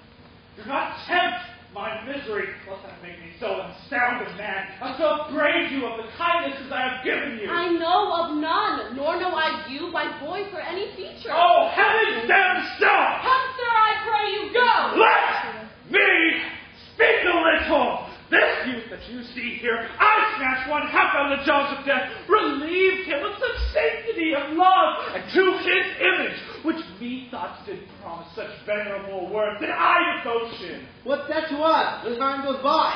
Away! But oh, how vile an idol proves is God! Thou hast Sebastian, done good features shame. Nature there's no blemish but the mind. None can be called the form but the unkind. Leave me alone! Methinks his words do from such passion fly, that he believes himself. So do not I. Prove true, imagination, oh, prove true, that I, dear brother, be now taken for you. Come hither, knight. Come hither, Senior Fabian. We'll whisper over a couple into the most safe God. He named Sebastian. I, my brother, know, yet living in my glass.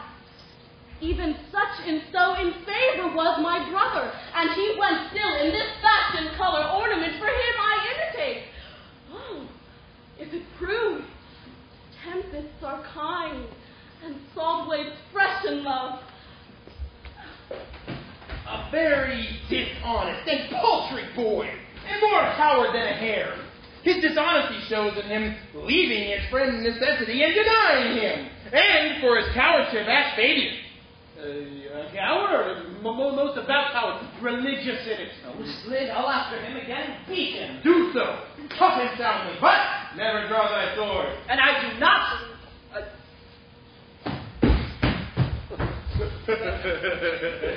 Come, let's see your bed. I will lay any money on it. It will be nothing yet. Oh. Yeah.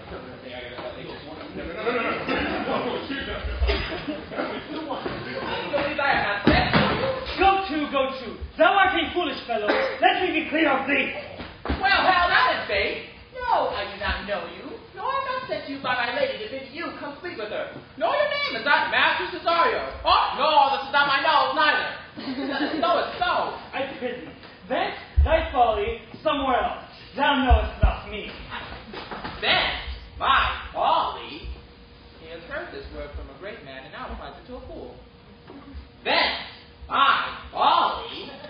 I pray thee, ungird thy strangeness, and tell me what I shall bend to my lady. Shall I bend to her that thou art coming? I pity, foolish Greek. Depart from me. There's money for thee. Ooh. If you tarry any longer, I shall give you worse payment. By my troth, thou hast an open hand. These wise men that give fools money get themselves a good report. At the 14 years' purchase. There he is. How now, sir? Have I met you again? There's for you. Aha! And that's for thee. And them. What? Are all these people mad? Come, sir, I'll throw your dagger over the house. Well, since I will tell my lady straight, I will not be in some of your coats for 2 pennies. No. Come on, sir, hold. Nay, let him alone. I'll go another way against him. I'll have an action of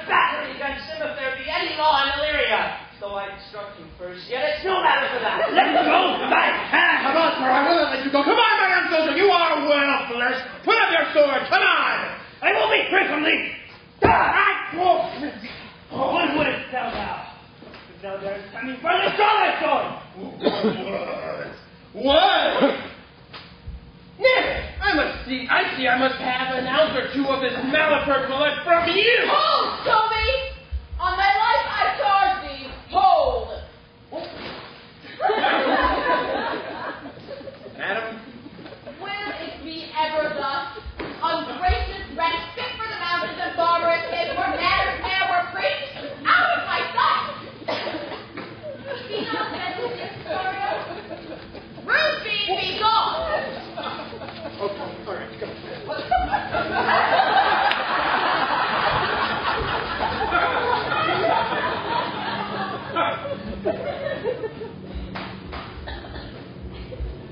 I prithee, gentle let thy fair wisdom not thy passion sway in this uncivil and unjust extent against thy peace. Go with me to my house, and hear thou there how many fruitless pranks this ruffian hath botched up, that thou thereby mayest smile at this. Do not choose but go. Do not nigh.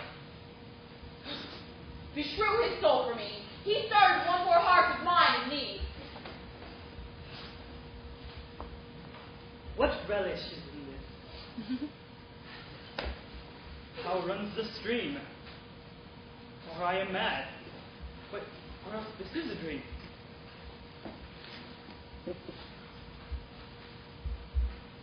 Let fancy still my sense and lady speak.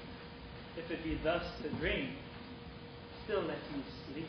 Nay, come, I prithee. Wouldst thou be ruled by me? Madam, I will. Oh, well, say so, and so be. Yeah. Nay, I pray you calm that bearding down and make him believe that Sir Topaz is spirit. Do it quickly, I'll call Sir Toby the wall. Well, I'll put it on, and I will dissemble myself in it. But I would I were the first that ever dissembled in such a gown. Did you bless thee, Master Parson?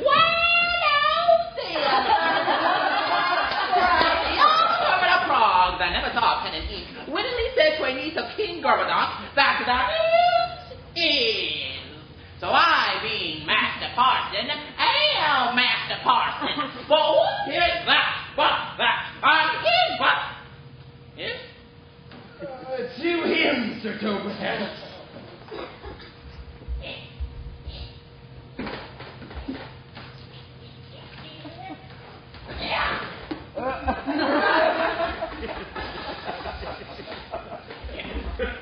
What ho, I say! Hasten this on! Who calls there? Sir Topaz the curate, who comes to visit Malvolio, Sir Topaz, good Sir Topaz, go to my lady. I'll talk about so things. How vexest thou this man? Talkest thou nothing but of lady? Well said, Master Parson. Sir Topaz never was man thus wronged. Good Sir Topaz, do not think I am mad. They have laid me here in hideous darkness. By thou dishonest Satan! I call thee even most modest hair, for I am one of those gentle ones, so you the devil himself is courtesy. Say thou, that house is dark. As hell, Sir Topaz. Why, it hath bay windows, transparent as barricadoes, and the clear stores towards the south, north, or as lustrous as ebony. Yet come, famous thou of obstruction? I am not mad, Sir Topaz. I say to you, this house is dark. Madman thou art. I say there was no darkness but ignorance, for which thou art more puzzled than the Egyptians and their gods. And I say this house is dark as ignorance, though ignorance were as dark as hell. And I say there was never a man thus abused. I am no more mad than you are. Make a trial of it, in any constant question. What is the opinion of Pythagoras concerning wildfowl? That the soul of our granddam might happily inhabit a bird. And what thinkest thou of his opinion? I think nobly of the soul, and no way approve his opinion. Very well. Remember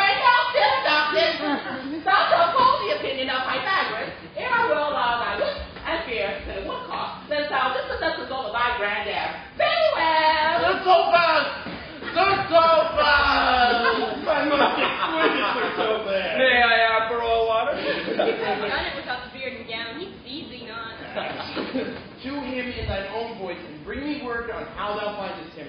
I would we were well rid of this knavery. If he may be conveniently delivered, I would he were, for I am so far in offense with my needs that I cannot pursue with any safety this sport to the upshot. Come by and by to my chamber.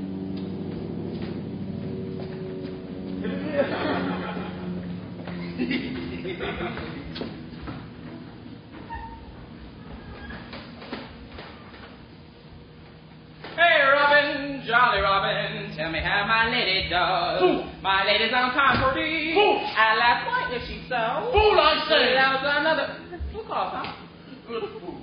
As ever thou wilt deserve well in my hand, help me to a candle, and pen, ink, and paper. As I am a gentleman, I will live to be thankful to thee for it. Oh, master, Malvolio! my good fool. Oh, but as well, as then you be no more better in your wits than a fool. Good fool. There has never been a man so notoriously abused. I am as well in my wits, fool, as thou art. Oh, mind what you say, sir. The minister is here. Now, my wits my heaven's adore, and devil I fail to sleep, and leave my babe, bibble, babble. So topaz. Maintain no words with him, good fellow. I, sir? No, not I, sir. God be with you. And you may, sir. I will, sir. I will. Fool. Fool. Fool, I say. Master, be patient. What say you, sir? I am sent for speaking to you.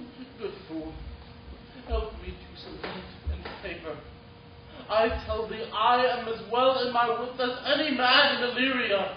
Well, it is that you were, sir. By this hand, I am. Good fool. Some ink, paper, and light, and convey what I will set down to my lady. It will advantage thee more than ever bearing of letter did. Well, I'll help you to it. But tell me true. Are you not that indeed? Or do you have a counterfeit? Believe me, I am not. I tell thee true. Nay, I'll never believe a madman till I see his brains. I'll send you light, paper, and ink. Fool, I'll requite it in the highest degree. I prithee, be gone. I am gone, and anon I'll be with you again, sir, anon.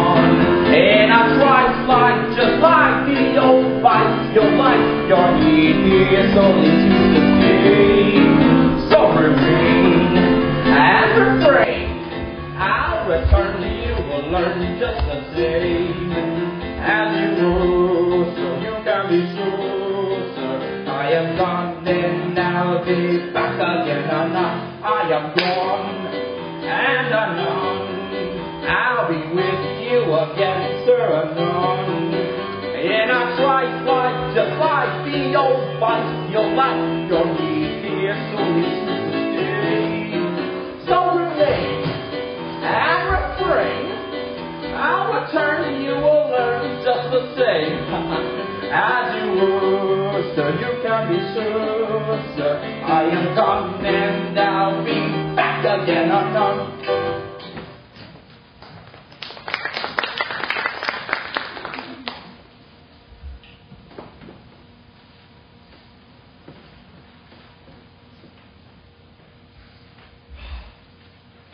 This is the air. That is the glorious sun. This pearl she gave me, I do feel it and see it. And though 'tis wonder that enwraps me thus, yet 'tis not madness. Where's Antonio then? I could not find him at the elephant, yet there he was.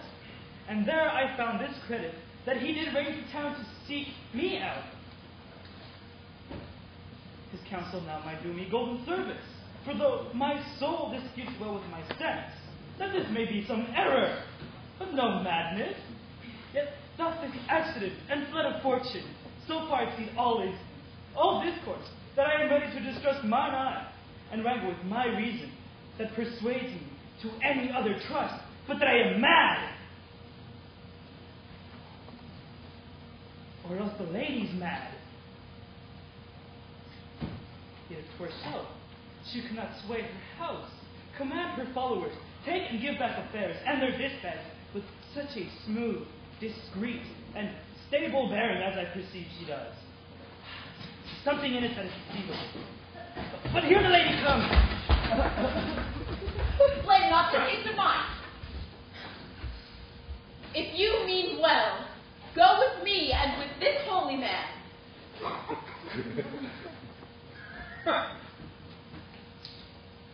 Plight me the full assurance of your faith, that my most jealous and too doubtful soul might live at peace. He shall conceal it, whilst you are willing it shall come to know what time we shall keep a celebration according to my birth. What do you say?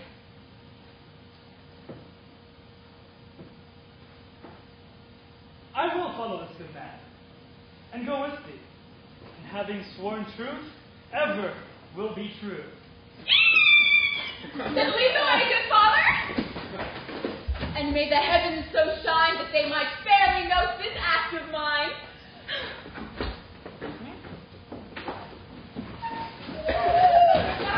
Me? Let me see the letter. Master Baby, do you have another request? Anything. Do not desire to see this letter. But this is to give a dog, and a recompense desire my dog again. Belonging to the Lady Olivia, friend.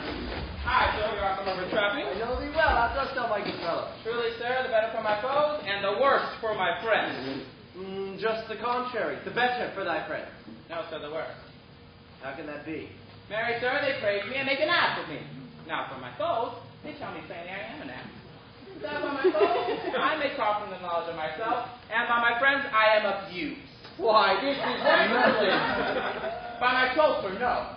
Though it pleases to be one of my friends. Thou shalt not be the worse for me. Let's go. Ooh, but that it would be double dealing, sir. I would you can make it another. I will be so much a sinner to be a double dealer. There's another. Primo, segundo, tertio is a good play. And the abstain is the third case for all. The triplet, sir, is a good tripping measure, or the bell to take the net may put you in mind. 1, 2, 3. You can pull no more money out of me to throw. Now, to let your lady know that I'm here to speak with her and bring her along with you, which may awake my bounty further. Oh, marry, sir, a lullaby to your bounty till I come again. I go, sir. Here comes the man, sir, that did rescue me. That face of his I do remember well, yet when I saw it last, it was besmeared as black as Vulcan in the smoke of war. Orsino! This is that Antonio that took the phoenix in her frock from Candy. And this is he that did the tiger board when your young nephew Titus lost his leg here in the street, desperate of shame and state. And private level did we apprehend him. He did me kindness, sir, drew on my side, but in conclusion put a strange speech upon me. I know not what 'twas but distraction. Notable pirate, thou salt water thief!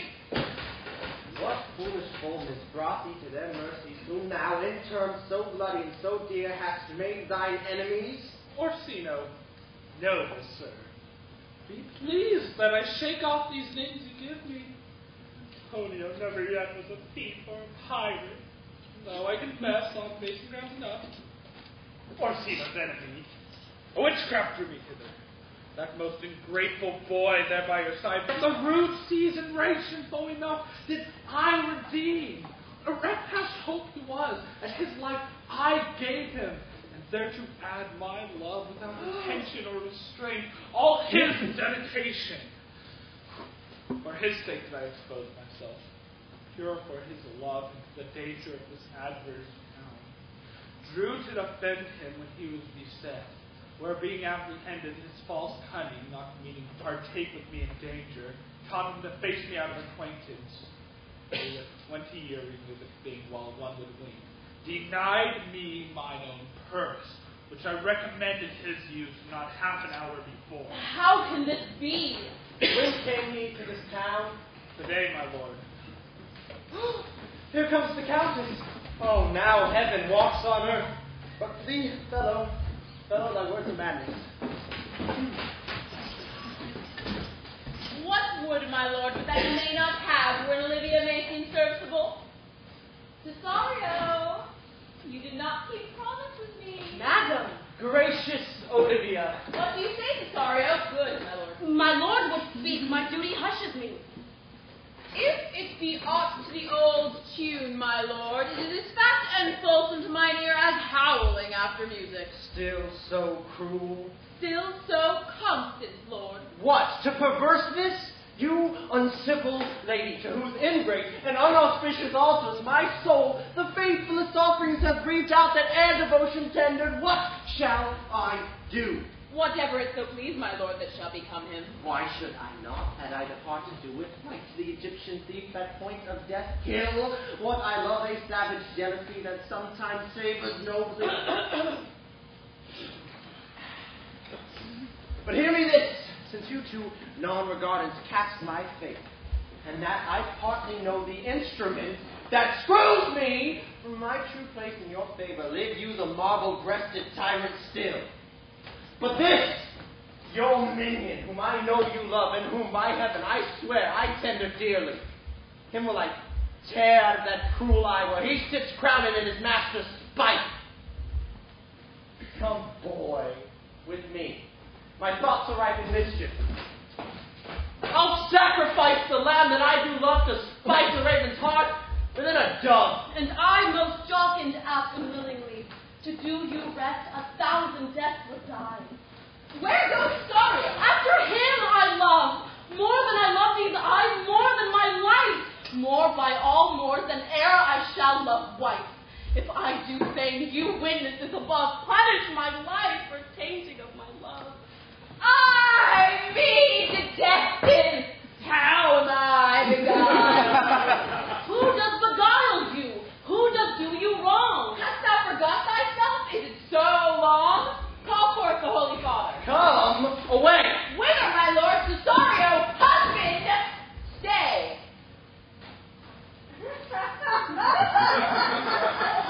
Husband? I, husband. Can he that deny? Her husband, Sirrah. No, my lord, not I. Alas, it is the basis of thy fear that makes thee strangle that crying. Be not afraid, Cesario. Take thy fortunes up. Be that thou knowest thou art, and thou art as great as that thou fearest. Oh, Father! Welcome, Father! Father, by thy reverence I charge thee here to unfold, though lately we intended to keep in darkness what occasion our discourse is ripe, what thou dost know hath newly passed between this youth and me. A contract of eternal bond of love, confirmed by the mutual joinder of your hands, attested by the holy close of lips, strengthened by the interchange of your rings, and all the ceremony of this compact sealed in my function by my testimony, since when, my watch have told me, toward my grave I have traveled but 2 hours. Ha! Oh, thou dissembling cult! What wilt thou be when time hath sowed a grizzle on thy case? Farewell, and take her, but direct thy feet where thou and I henceforth may never meet. My lord, I do protest. Oh, do not swear. Hold little face, thou hast too much to fear. For the love of God, a surgeon! Send a surgeon presently to Sir Toby. What's the matter? He has broken my head for nothing and has given Sir Toby a bloody coxcomb too. I would for 40 shillings I were at home. Who has done this, Sir Andrew? The Count's gentleman, what Cesario. We took him for a coward, but he's the very devil incarnate. My gentleman Cesario. Oh, likelings, here he is. He broke my head for nothing and gave Sir Toby a bloody coxcomb too. And that which I did, I was set on to do it by Sir Toby. Why do you speak to me? I never hurt you. You drew your sword upon me without cause, but I just spoke you fair and hurt you not. The bloody coxcomb be a hurt, you have hurt me. I think you said nothing by a bloody coxcomb. Here comes Sir Toby, all thing you shall hear more. If he had not been in drink, he would have tickled you other games than he did. Now, gentlemen, how is it with you? That is all one has hurt me, and that's the end of it. Son, Dick Sturgeon, son. Oh, he's drunk, Sir Toby, an hour gone. His eyes were set at 8 in the morning. Then he's a rogue and a passing measured Spaniard. I hate drunken rogue. Away with him! Who has made this havoc with them? I'll help you, Sir Toby, because we'll be dressed together. Will you help? An asshead and a coxcomb and a knave. No.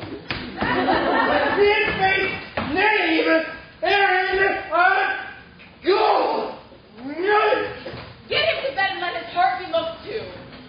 I am sorry, for I have hurt your kinsman. But had it been the brother of my blood, I must have done with no less and with safety. You do throw a strange regard upon me.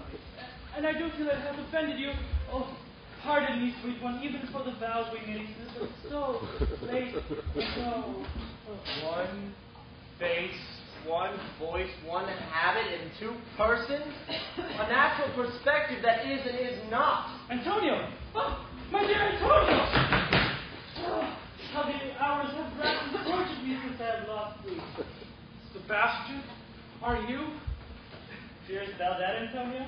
How he made a vision of himself. And out with one and two is no more twin than these two creatures. Tell me, which is Sebastian? Wonderful!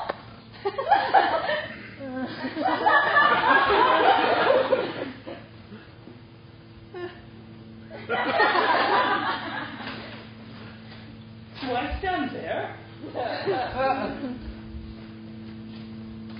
I never had a brother, nor can there be that deity in my nature of here and everywhere.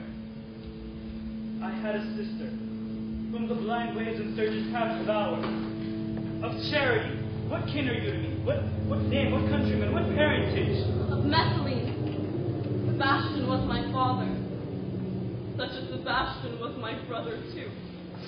His spirit can assume both form and suit. You come to fright us. A spirit I am indeed, but am in that dimension grossly clad from which the womb I did participate.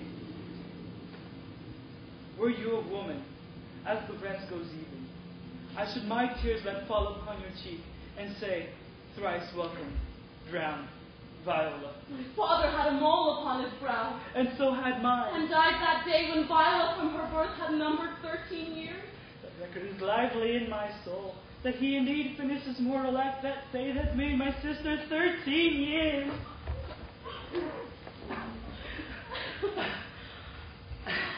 So, constant lady, you have been mistook. You would have been contracted to a maid.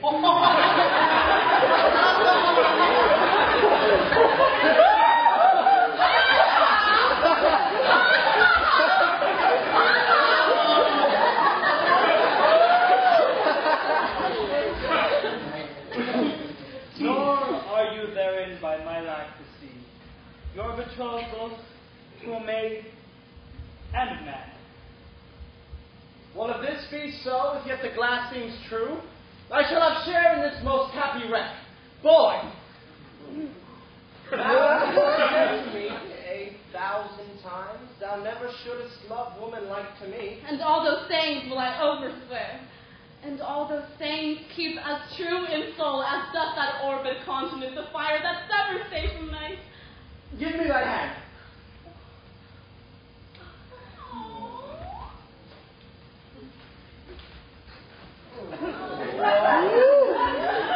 And let me see thee, thy woman's weeds. The captain that first brought me on shore hath my maid's garment. He upon some action is now endured, as Malvolio suit, a gentleman and follower of my lady. Oh, he shall enlarge to bring Malvolio hither. Oh, and yet, alas, now I remember me. They say, poor fellow, he is much distracted. A most extracting frenzy of mine own, I remember him clearly at his face. How does he, Sirrah? Truly, madam, he owes Beelzebub at the sage's end, as man in this case may do. Hath here writ a letter to you. Open it, read it. Look to be well edified when the fool delivers the madman.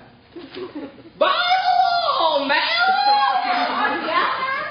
Oh, madam, I do but read madness, and your ladyship will ought to have it be. You must allow Bob. By all, madam! Prithee, read it is thy right wit. So I do, Madonna, but to read his right wits you must read thus. By all, madam! Read it you, Sirrah. By the Lord, madam, you wrong me, and the world shall know it. Though you have put me into darkness and given your drunken cousin rule over me, yet have I the benefit of my senses as well as your ladyship. I have your own letter that induced me into the semblance I put on, with the which I doubt not to do myself much right or you much shame. Think of me as you please. I leave my duty a little unthought of, and speak out of my injury, the madly used Malvolio. Did he write this? Aye, madam. This savors not much of distraction. See him delivered, Fabian. Bring him hither. My lord, so please you, these things further thought on. Think me as well a sister as a wife. One day shall crown the alliance on it, so please you, here at my house and at my proper cost. Madam, I am most apt to embrace your offer. Your master quits you. And for your service done him, so much so far beneath your soft and tender breeding. And since you called me master for so long, here is my hand. You shall, in this time, be your master's mistress. A sister! You are she!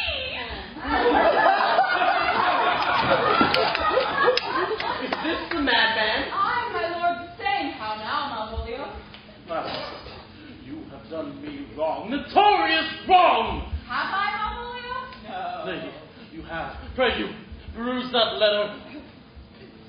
You must not now deny it is in your hand. And tell me, in the modesty of honor, why you have given me such clear lights of favor, made me come smiling and cross-guarded to you, to put on yellow stockings and frown upon Sir Toby in the lighter table. And, acting this an obedient hope, why have you suffered me to be imprisoned, kept in a dark house, visited by the priest, and made the most notorious death and gall and errant vengeance laid on? Tell me, why? Alas, Malvolio, this is not my writing. Though I suspect, much like the character, but 'tis out of question Mariah's hand. Oh, this practice hath so shrewdly passed upon me.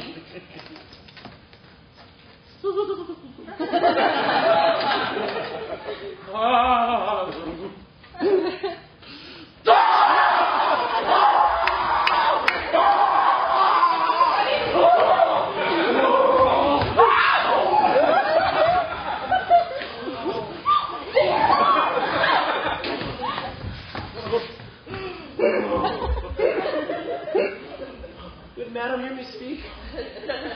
Most freely I confess myself and Sir Toby set this device against Malvolio here. Upon some stubborn and uncourteous parts we conceived against him. Maria wrote the letter at Sir Toby's great importance. Whereat in recompense he hath married her. How with sportful malice it followed me, rather pluck on laughter than revenge. And if the injuries be justly weighed, they on both sides have passed. Alas, fool, how they have baffled thee. Why, some are born great, some achieve greatness, and some have greatness thrust! Out of one little loop, one Sir Toby, sir! That is all one. But Lord, fool, I am not mad. But do you remember? Madam, why laugh you at such a barren rascal? And you smile not. He gasped. And thus, the whirligig of time brings in his revenges.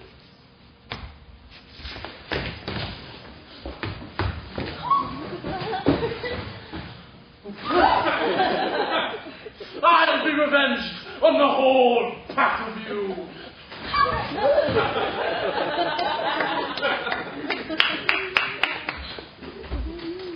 He hath been most notoriously abused. Pursue him and entreat him to a peace. He hath not told us of the captain yet. When that is known and golden time convents, a solemn combination shall be made of our dear souls. In the meantime, sweet sister, we shall not part from hence. Cesario, come. For so you shall be while you are a man, but when in other habits you are seen, Orsino's mistress and his fancy's queen.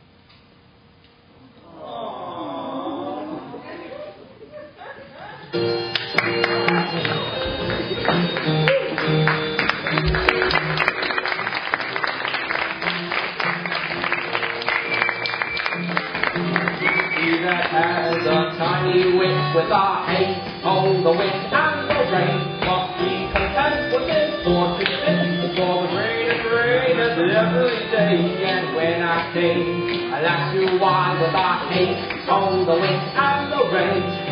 Then I learn from that when I take the life that my swaggery I could never drive on the show. We'll be done with our hate, oh, the wind and the rain. Well, that's all one and our play is done, but we'll try to please you every day with the hey ho, roll into the hey ho, roll into the rain is every day.